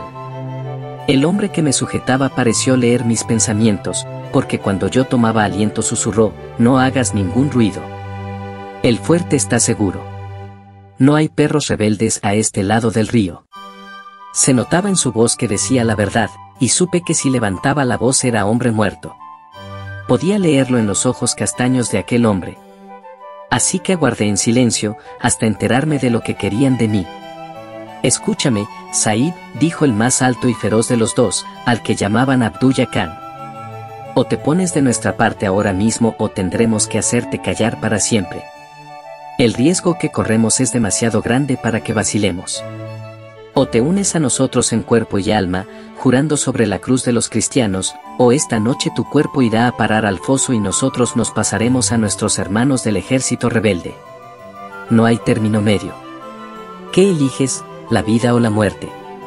Solo podemos darte 3 minutos para decidir, porque el tiempo corre y todo tiene que hacerse antes de que vuelva a pasar la ronda». «¿Cómo puedo decidir?», dije. «No me habéis explicado lo que queréis de mí». pero os aseguro desde ahora que si es algo contra la seguridad del fuerte, no quiero saber nada del asunto y podéis clavarme el cuchillo en cuanto queráis. No se trata de nada contra el fuerte, dijo él. Solo te pedimos que hagas lo que todos tus compatriotas vienen a hacer a esta tierra. Te proponemos que te hagas rico. Si te unes a nosotros esta noche, te juramos sobre este cuchillo desenvainado, y con el triple juramento que ningún Sikh ha roto jamás, que tendrás tu parte equitativa del botín. 1/4 parte del tesoro será tuya. No podemos hacer una oferta más justa. ¿Pero de qué tesoro me hablas?, pregunté. Estoy tan dispuesto a hacerme rico como podáis estarlo vosotros, pero tenéis que decirme cómo vamos a lograrlo. Entonces, ¿estás dispuesto a jurar por los huesos de tu padre, por el honor de tu madre, por la cruz de tu religión, que no levantarás la mano ni dirás una palabra contra nosotros, ni ahora ni después? Lo juraré, dije, siempre que el fuerte no corra peligro. En tal caso, mi compañero y yo juraremos que tendrás 1/4 parte del tesoro, que dividiremos a partes iguales entre nosotros 4. No somos más que 3, dije yo. No. 2 Takber debe recibir su parte. Te contaremos la historia mientras lo esperamos. Quédate en la puerta, Mahomet Singh, y avisa cuando lleguen. El asunto es el siguiente, Sahib, y te lo cuento porque sé que los feringuees se sienten obligados por sus juramentos y que podemos confiar en ti. Si fueras un embustero hindú, aunque hubieras jurado por todos los dioses de sus falsos templos, tu sangre habría corrido por mi cuchillo y tu cuerpo estaría ya en el agua. Pero los Sikhs conocemos a los ingleses y los ingleses conocen a los Sikhs. Escucha, pues, lo que voy a decirte. En las provincias del norte hay un rajá que posee muchas riquezas, aunque sus tierras son pequeñas. Gran parte la heredó de su padre, y mucho más lo reunió él mismo, porque es un hombre de carácter ruin, más propenso a acaparar oro que a gastarlo. Cuando estalló la revuelta, quiso estar a bien con el león y con el tigre, con los cipayos y con el gobierno de la compañía. Sin embargo, poco después empezó a creer que se acercaba el fin de los hombres blancos, porque las noticias que le llegaban de todas partes no hablaban más que de su muerte y su derrota. Aún así, como era hombre precavido, trazó sus planes de manera que, pasara lo que pasara, le quedara al menos la mitad de su tesoro. Todo el oro y la plata los guardó consigo en las bóvedas de su palacio, pero las piedras más preciosas y las perlas más perfectas que poseía las metió en un cofre de hierro y se las confió a un sirviente de confianza, para que éste, disfrazado de mercader, las trajera a la fortaleza de Agra, donde estarían a salvo hasta que vuelva a haber paz.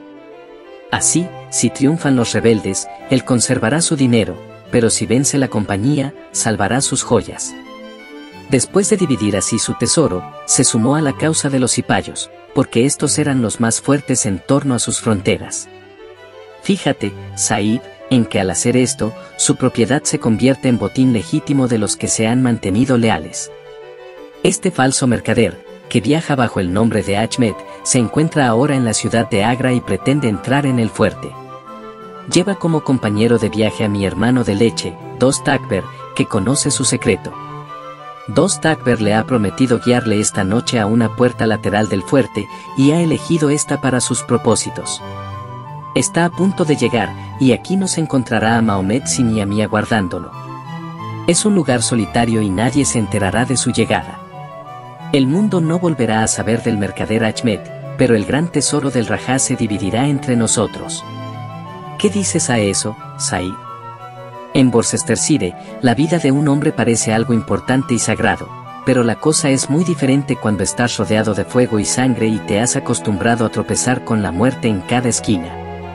Que Ajmed el mercader viviera o muriera me tenía completamente sin cuidado, pero al oír hablar del tesoro se me había animado el corazón y pensé en lo que podría hacer con él en mi tierra, en la cara que pondría mi familia al ver que el vástago inútil regresaba con los bolsillos repletos de monedas de oro. Así que ya había tomado mi decisión. Sin embargo, Abdullah Khan, creyendo que aún vacilaba, insistió todavía un poco más. Ten en cuenta, Sahib, dijo, que si este hombre cae en manos del comandante, éste le hará ahorcar o fusilar, y sus joyas pasarán a poder del gobierno, sin que nadie salga ganando ni una rupia. Pues bien, si lo atrapamos nosotros, ¿por qué no íbamos a hacer también lo demás? Las joyas estarán igual de bien con nosotros que en las arcas de la compañía. Hay suficiente para convertirnos a los 4 en hombres ricos y poderosos. Nadie sabrá nada del asunto, porque estamos aislados de todos. ¿Puede haber una oportunidad mejor? Así pues, Said, dime otra vez si estás con nosotros o si debemos considerarte como un enemigo. Estoy con vosotros en cuerpo y alma, dije. Está bien, respondió él, devolviéndome mi fusil.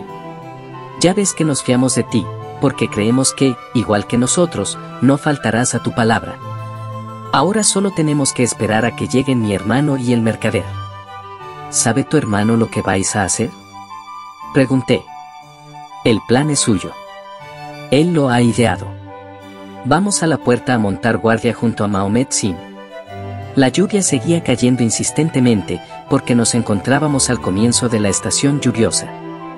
Densas y oscuras nubes cruzaban por el cielo y resultaba difícil ver más allá de un tiro de piedra. Delante de nuestra puerta se abría un profundo foso, pero estaba casi seco por algunos lugares y era fácil cruzarlo. Me parecía extraño encontrarme allí con aquellos 2 feroces punjabíes, aguardando a un hombre que se encaminaba hacia la muerte. De pronto, mis ojos captaron el brillo de una linterna sorda al otro lado del foso. Desapareció entre los montículos de tierra y volvió a aparecer, acercándose despacio a nuestra posición. Ahí están, exclamé. Tú les darás el alto, Said, como de costumbre, susurró Abdullah. Que no sospeche nada.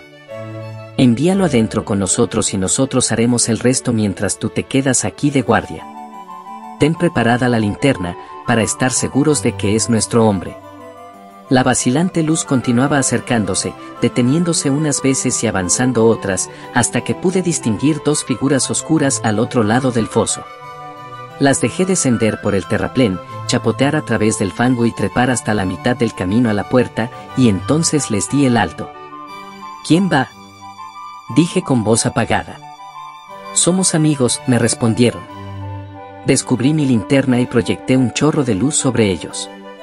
El primero era un sikh enorme, con una barba negra que le llegaba casi hasta la faja. No siendo en una feria, jamás he visto un hombre tan alto. El otro era un tipo bajo y gordo, con un gran turbante amarillo, que llevaba en la mano un bulto envuelto en un chal. Parecía estar temblando de miedo, porque retorcía las manos como si tuviera fiebre y giraba constantemente la cabeza a derecha e izquierda, escudriñando con sus ojillos relucientes y parpadeantes, como un ratón al aventurarse fuera de su madriguera. Me daba escalofríos pensar en matarlo, pero entonces me acordé del tesoro y el corazón se me volvió duro como el pedernal. Al ver mi rostro blanco, soltó un pequeño gorjeo de alegría y vino corriendo hacia mí. «Protégeme, Said», gimió. «Protege al desdichado mercader Ahmed. He atravesado toda Rajputana en busca de la seguridad del fuerte de Agra. Me han robado, golpeado e insultado por haber sido amigo de la compañía. Bendita sea esta noche, en la que vuelvo a estar a salvo, yo y mis humildes pertenencias». «¿Qué llevas en ese paquete?», pregunté. «Una caja de hierro», respondió, «que contiene 1 o 2 recuerdos de familia, que no tienen ningún valor para otros, pero que lamentaría perder. Sin embargo, no soy un mendigo, y le recompensaré, joven Said, y también a su gobernador, si me da la protección que le pido». Se me hizo imposible seguir hablando con aquel hombre. Cuanto más miraba su rostro gordo y asustado, más difícil me resultaba pensar que íbamos a matarlo a sangre fría. Lo mejor era acabar de una vez. «Llevadlo a la guardia principal», dije. Los 2 sikhs se situaron a sus lados y el gigante detrás, y así emprendieron la marcha a través del oscuro pasillo de entrada.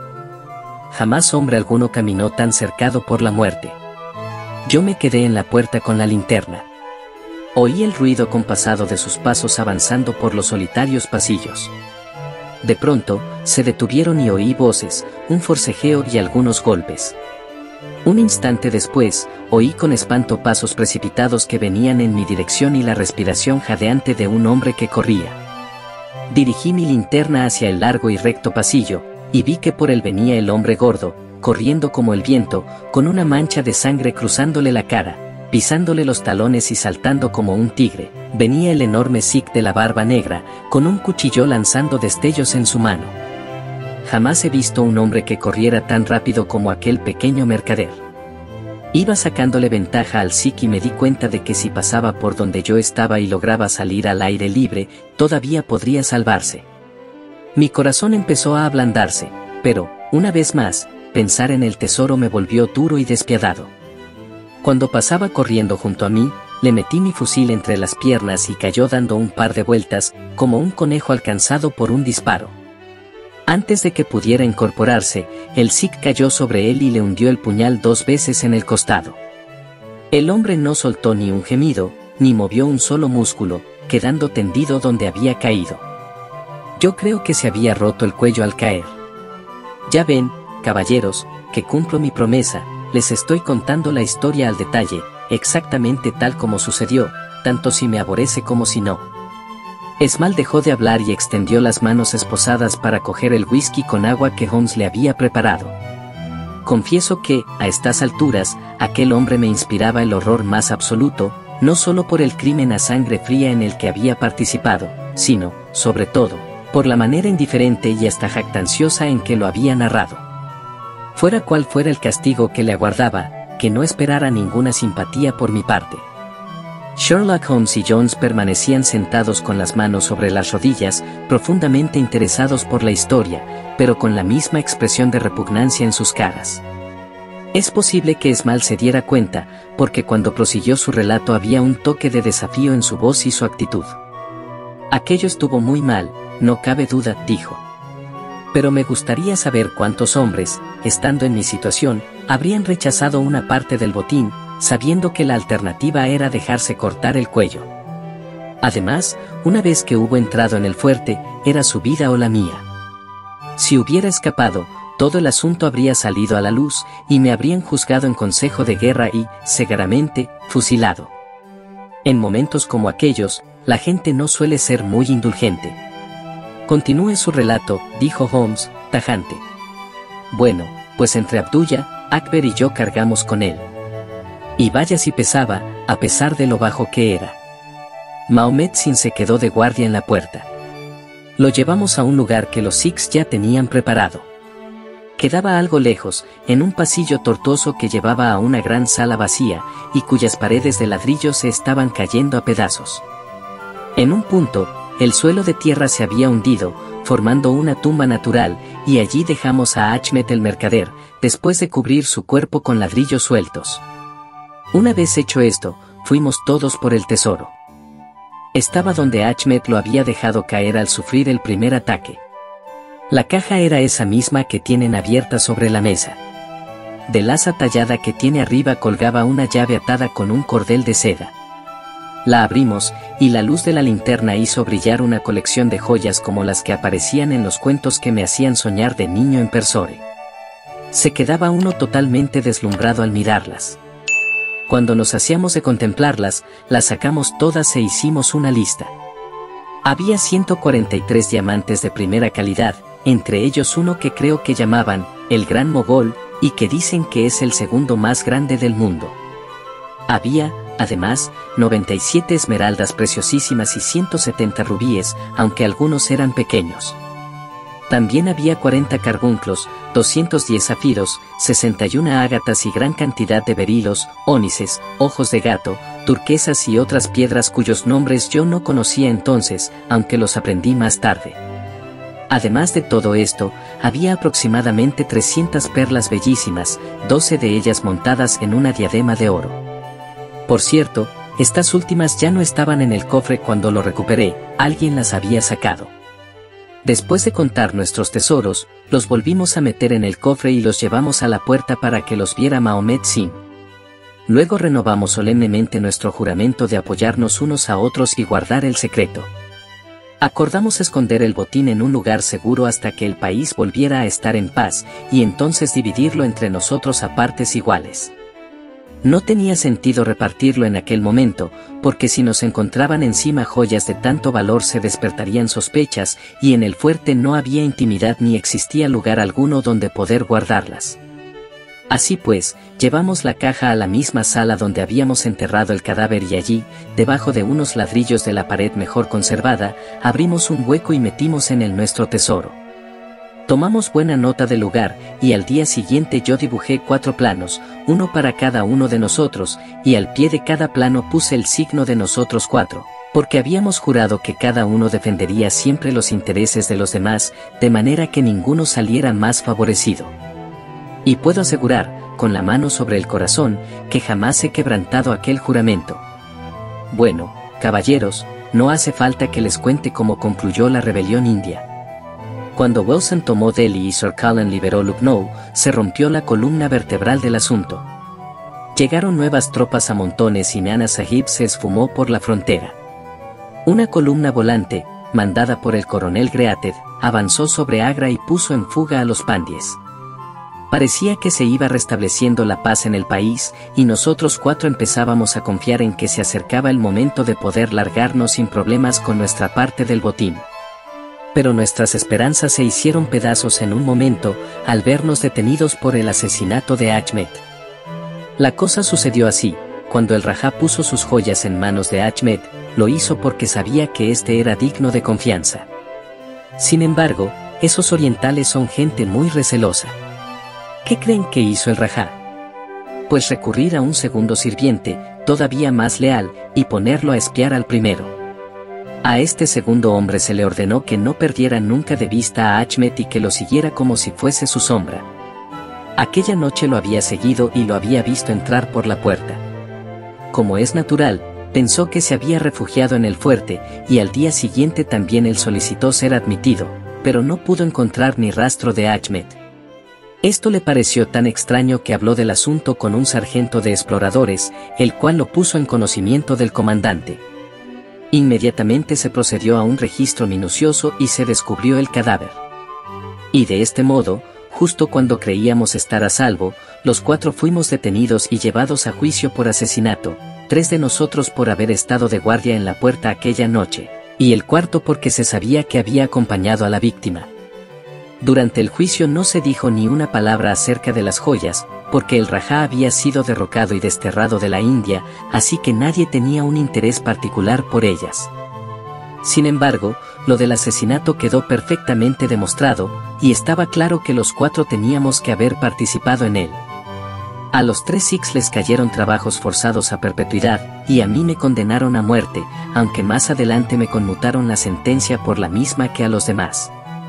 Nos encontrábamos, pues, en una situación bastante curiosa.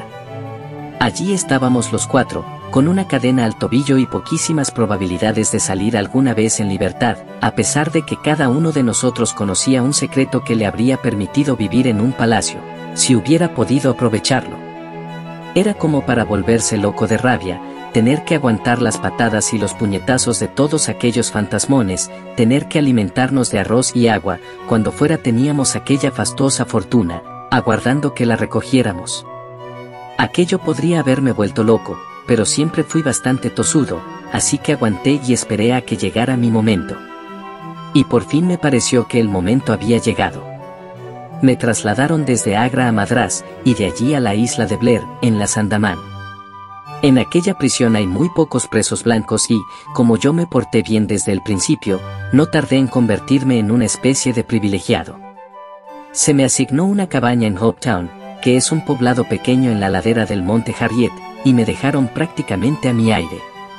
Es un lugar horrible e infecto, y todo él, excepto los pequeños claros donde vivíamos, está plagado de salvajes caníbales, siempre dispuestos a dispararnos un dardo envenenado si les dábamos ocasión. Teníamos que cavar, abrir zanjas, plantar ñame y otra docena de actividades, de manera que nos manteníamos bastante ocupados todo el día, pero por la noche disponíamos de algo de tiempo libre. Entre otras cosas, aprendí a preparar y administrar medicinas para ayudar al médico y adquirí ligeras nociones de su ciencia. Me mantenía en constante alerta por si surgía una oportunidad de escapar, pero aquello está a cientos de millas de la tierra más próxima y en aquellos mares apenas sopla el viento, de modo que la fuga resultaba terriblemente difícil. Nuestro médico, el Dr. Somerton, era un joven vividor y aficionado al juego, y los demás funcionarios jóvenes se reunían por la noche en sus habitaciones para jugar a las cartas. La enfermería, donde yo solía preparar las medicinas, estaba al lado de su cuarto de estar, y había una ventanita que comunicaba las 2 habitaciones. Muchas noches, cuando me sentía solo, apagaba la lámpara de la enfermería y me quedaba allí, escuchando lo que decían y viéndolos jugar. A mí también me gustan las partidas de cartas, y mirarlos era casi tan entretenido como jugar uno mismo. Además del médico, allí iban el mayor Solto, el capitán Morstan y el teniente Bromley Brown, que estaban al mando de las tropas nativas, y también 2 o 3 funcionarios de prisiones, unos viejos zorros que jugaban un juego fino, astuto y seguro. Formaban una cuadrilla muy apañadita. Pues bien, pasaba una cosa que enseguida me llamó la atención, y era que los militares solían perder siempre y los civiles ganaban. Mire que no estoy diciendo que hicieran trampas, pero lo cierto es que ganaban.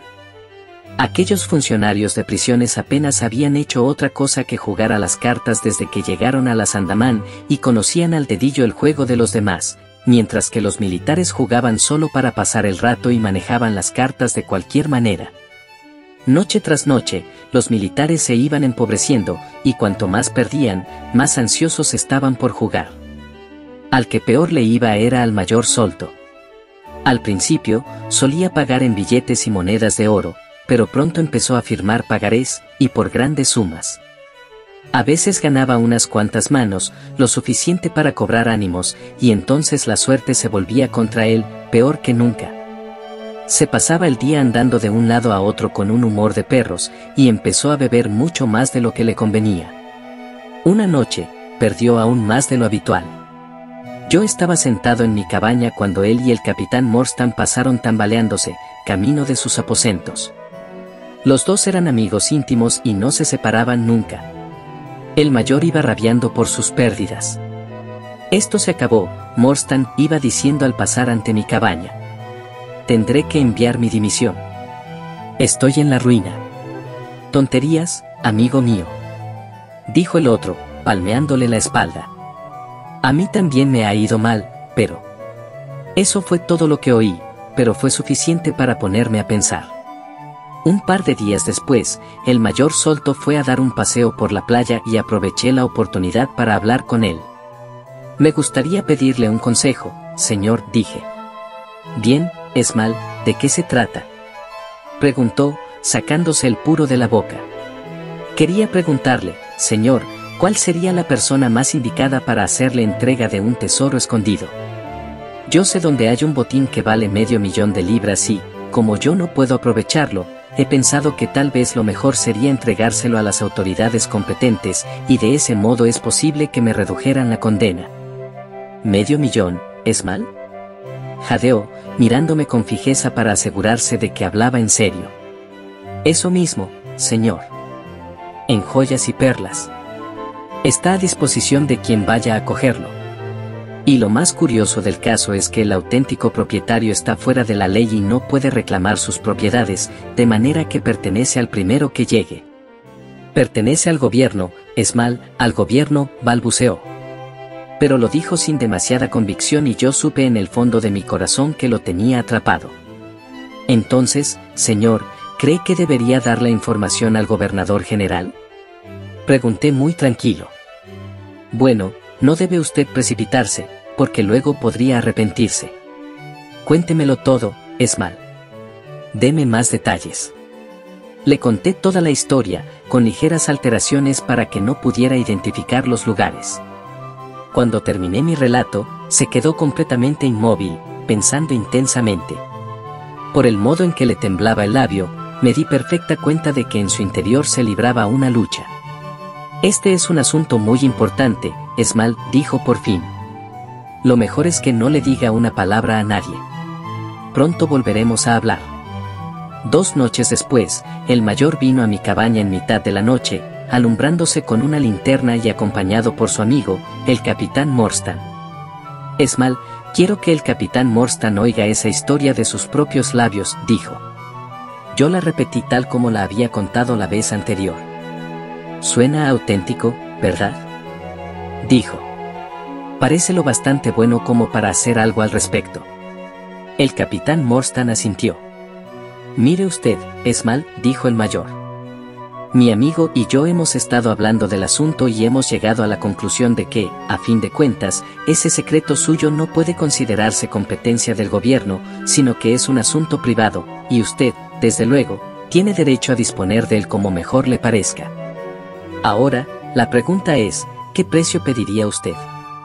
Si nos pusiéramos de acuerdo en las condiciones, podría interesarnos hacernos cargo del asunto o, al menos, tomarlo en consideración. Procuraba hablar en tono frío y despreocupado, pero le brillaban los ojos de excitación y codicia. En cuanto a eso, caballeros, respondí, procurando también mostrarme frío, pero sintiéndome tan excitado como él, solo hay un trato que pueda hacer un hombre en mi situación. Quiero que ustedes me ayuden a conseguir la libertad, y que hagan lo mismo con mis 3 compañeros. Entonces los aceptaremos en la sociedad y les daremos una quinta parte para que se la repartan entre ustedes. Dijo él. Una quinta parte. Eso no es muy tentador. Vendrían a ser unas 50.000 libras por cabeza, dije yo. Pero ¿cómo vamos a conseguirle la libertad? Sabe muy bien que pide un imposible. Nada de eso, respondí. Lo tengo todo pensado hasta el último detalle. El único impedimento para la fuga es que no podemos conseguir una embarcación adecuada para el viaje, ni provisiones que nos duren tanto tiempo.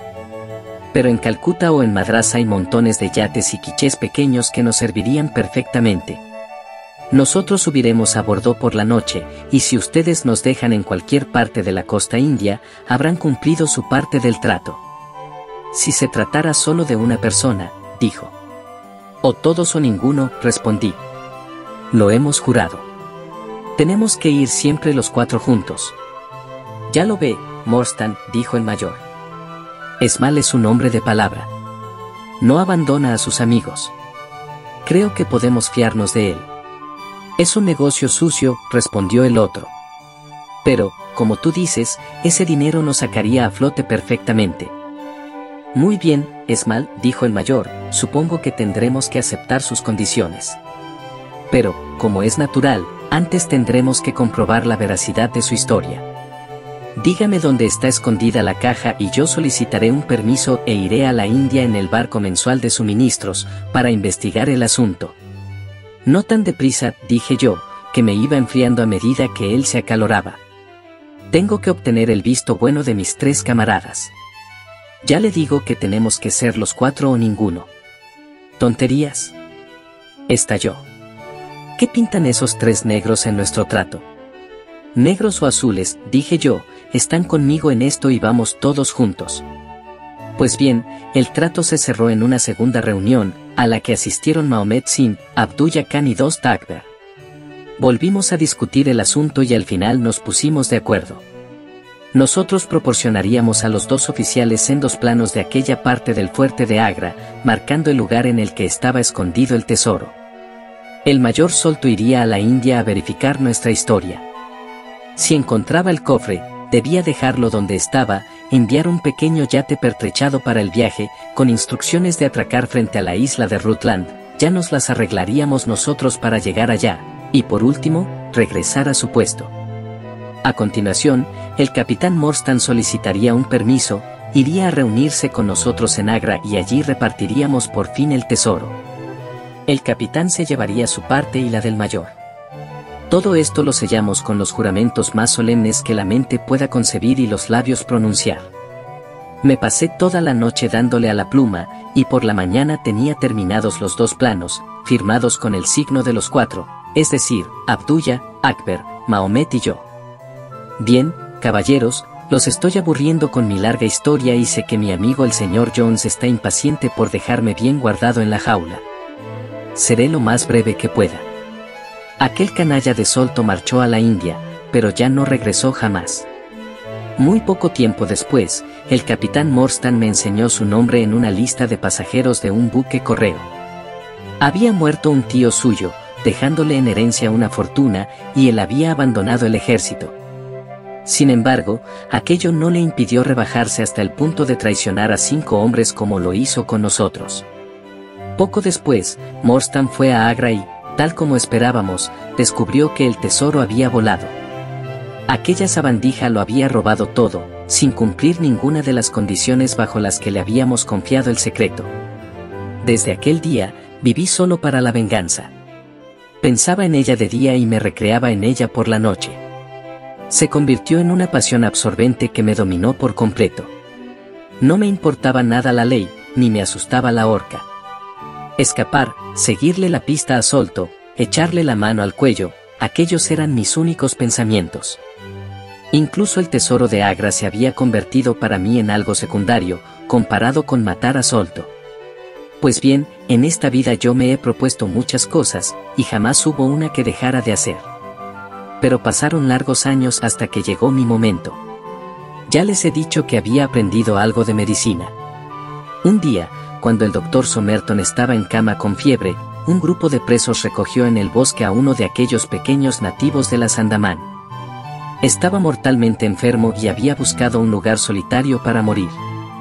Me hice cargo de él, aunque era tan venenoso como una cría de serpiente, y al cabo de un par de meses lo tuve curado y capaz de andar.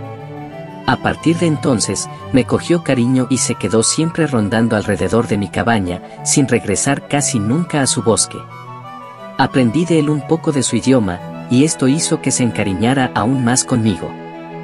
Tonga, que así se llamaba, era un hábil piragüista y poseía una canoa grande y espaciosa. Cuando comprendí que sentía devoción por mí y que haría cualquier cosa por ayudarme, vi la oportunidad de fugarme. Hablé con él del asunto. Le dije que llevara su canoa cierta noche a un viejo embarcadero que nunca estaba vigilado y que me recogiera allí. Le indiqué además que llevara varias calabazas de agua y un buen montón de ñames, cocos y batatas. Qué firme y leal era el pequeño Tonga. Nadie tuvo jamás un camarada más fiel. La noche convenida, llevó su bote al embarcadero. Pero dio la casualidad de que allí se encontraba uno de los guardias del presidio, un asqueroso afgano que jamás había dejado pasar una ocasión de insultarme y humillarme. Yo había jurado vengarme de él, y ahora tenía la oportunidad. Era como si el destino lo hubiera puesto en mi camino para que saldara cuentas con él antes de abandonar la isla. Estaba de pie a la orilla del agua, de espaldas a mí, con la carabina al hombro. Busqué una piedra con la que aplastarle los sesos, pero no encontré ninguna. Entonces se me ocurrió una idea extraña, y supe dónde podía conseguir un arma. Me senté en la oscuridad y solté las correas de mi pata de palo. Con 3 largos saltos a la pata coja, caí sobre él. Se llevó la carabina al hombro, pero yo le golpeé de lleno, hundiéndole toda la parte delantera del cráneo. Todavía se ve la muesca en la madera, donde pegó el golpe. Los dos caímos al suelo juntos, porque yo no pude mantener el equilibrio, pero cuando me incorporé vi que él se quedaba caído e inmóvil. Salté a la canoa y en menos de una hora estábamos ya bastante mar adentro. Tonga se había llevado todas sus posesiones, sus armas y sus dioses. Entre otras cosas, tenía una larga lanza de bambú y varias esteras de palma de cocotero, con las que construí una especie de vela. Navegamos sin rumbo fijo durante 10 días, confiando en la suerte, y al 11º nos recogió un barco mercante que iba de Singapur a Yita con un pasaje de peregrinos malayos. Era una gente bastante rara, pero Tonga y yo tardamos muy poco en instalarnos entre ellos. Tenían una buena cualidad, que te dejaban en paz y no hacían preguntas. En fin, si fuera a contarles todas las aventuras que corrimos mi pequeño camarada y yo, no creo que ustedes me lo agradecieran, porque los entretendría aquí hasta después de salir el sol. Fuimos de un lado a otro, dando tumbos por el mundo, y siempre ocurría algo que nos impedía llegar a Londres. Pero en ningún momento perdí de vista mi objetivo. Por las noches soñaba con Solto. Lo habré matado en sueños cientos de veces. Pero por fin, hace 3 o 4 años, conseguimos llegar a Inglaterra. No me resultó muy difícil averiguar dónde vivía Solto, y me propuse descubrir si había vendido el tesoro o todavía lo tenía en su poder. Hice amistad con alguien que estaba en condiciones de ayudarme, y no doy nombres, porque no quiero meter en líos a nadie más, y pronto averigüé que aún tenía las joyas.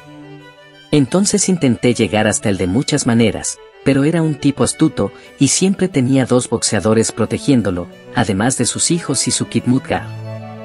Sin embargo, un día me avisaron de que se estaba muriendo. Corrí inmediatamente a su jardín, enloquecido al pensar que se me iba a escapar de las manos de aquella manera. Miré por la ventana y lo vi tendido en su cama, con uno de sus hijos a cada lado. Estaba dispuesto a entrar y enfrentarme a los tres, pero justo en aquel momento vi que se le desplomaba la mandíbula y comprendí que había muerto. A pesar de todo, aquella misma noche entré en su habitación y registré sus papeles para ver si había dejado alguna constancia de dónde estaban escondidas las joyas. Sin embargo, no encontré nada y tuve que marcharme, frustrado y enfurecido a más no poder. Antes de retirarme, se me ocurrió que si alguna vez volvía a ver a mis amigos Six, les agradaría saber que había dejado alguna señal de nuestro odio, así que garabateé el signo de los 4, igual que en el plano, y se lo clavé en el pecho con un alfiler. No podíamos permitir que lo llevaran a la tumba sin algún recuerdo de los hombres a los que había robado y engañado. Por aquella época nos ganábamos la vida exhibiendo al pobre Tonga, en ferias y sitios así, como el caníbal negro. Comía carne cruda y bailaba su danza de guerra, y al final de la jornada siempre teníamos el sombrero lleno de peniques. Seguía al corriente de todo lo que sucedía en el pabellón Pondicherry, y durante varios años no hubo novedades, aparte de que continuaban buscando el tesoro.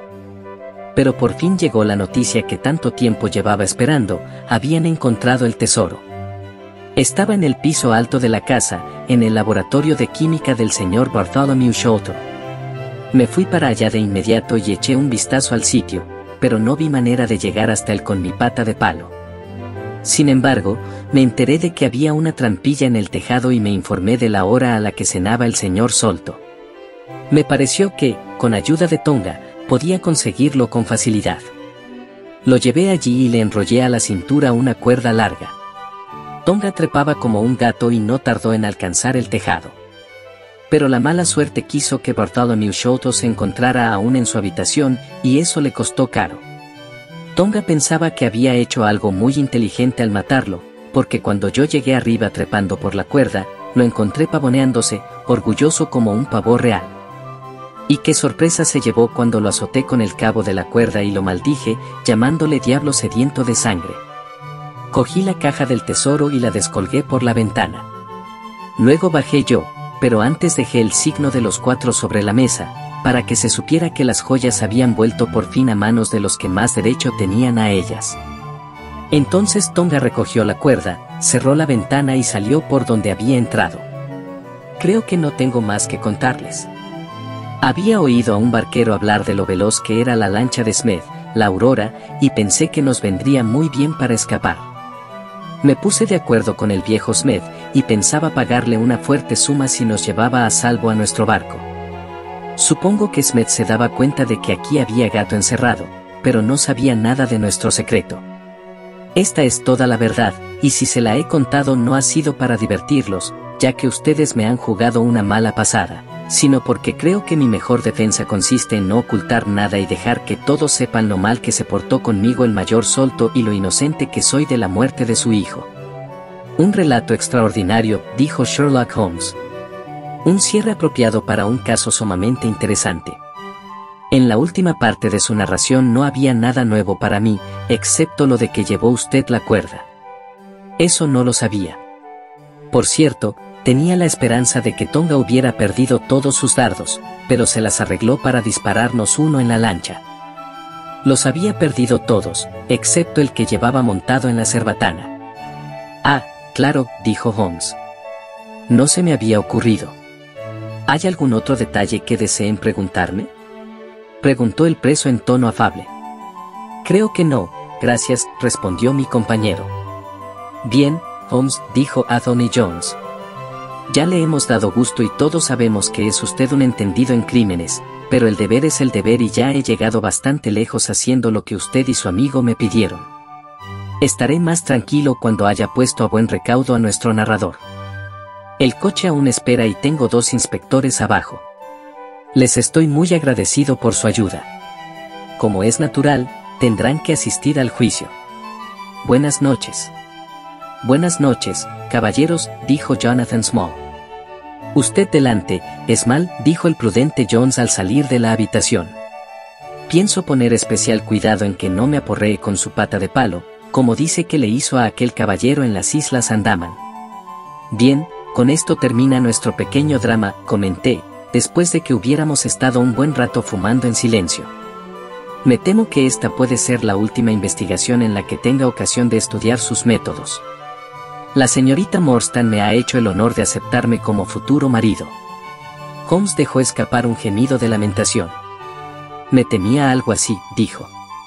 Y, sinceramente, no puedo felicitarle. Me sentí un poco ofendido. ¿Tiene algún motivo para que le desagrade mi elección?, pregunté. No, en absoluto. Opino que es una de las muchachas más encantadoras que he conocido, y podría haber resultado muy útil en un trabajo como el nuestro. Posee verdadero talento para estas cosas. Fíjese en cómo conservó el plano de Agra, seleccionándolo entre todos los demás papeles de su padre. Pero el amor es una cosa emotiva, y todo lo emotivo es contrario a la razón pura y serena, que yo valoro por encima de todo lo demás. Yo nunca me casaría, porque eso podría condicionar mi buen juicio. Confío, dije, echándome a reír, en que mi buen juicio logre sobrevivir a esta prueba. Pero le veo fatigado. Sí, ya me viene la reacción. Durante la próxima semana estaré más flojo que un trapo. Es extraño, dije, cómo alternan en usted periodos de lo que en otra persona podríamos llamar vagancia con arranques de energía y vigor deslumbrantes. Sí, respondió. Llevo dentro de mi materiales para hacer un vago de campeonato y también un tipo de lo más activo. A veces me acuerdo de aquella frase del viejo Goethe, Schade, das die Natur nur einen Mensch aus dir schuf, denn zum würdigen Mann warum zum Schelmen der Stoff.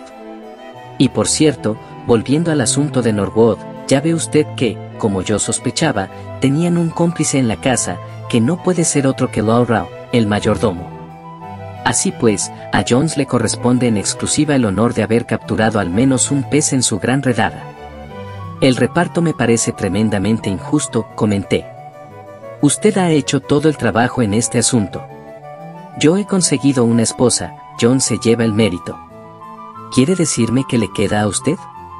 A mí. Dijo Sherlock Holmes, me queda todavía el frasco de cocaína. Y levantó su mano blanca y alargada para cogerlo. Qué bien estuvo esta impactante novela. Se nota la evolución de la amistad entre Sherlock Holmes y Watson, la convivencia entre ellos y cómo Sherlock trata de enseñar sus métodos a Watson. Me gustaría saber qué les parece la historia, qué opinan del autor. Apoyen el canal para seguir subiendo contenido.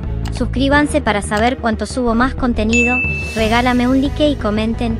No lo olviden, somos Audiolibros de Leyenda. Muy pronto volveré con más aventuras de Sherlock Holmes. Hasta la próxima.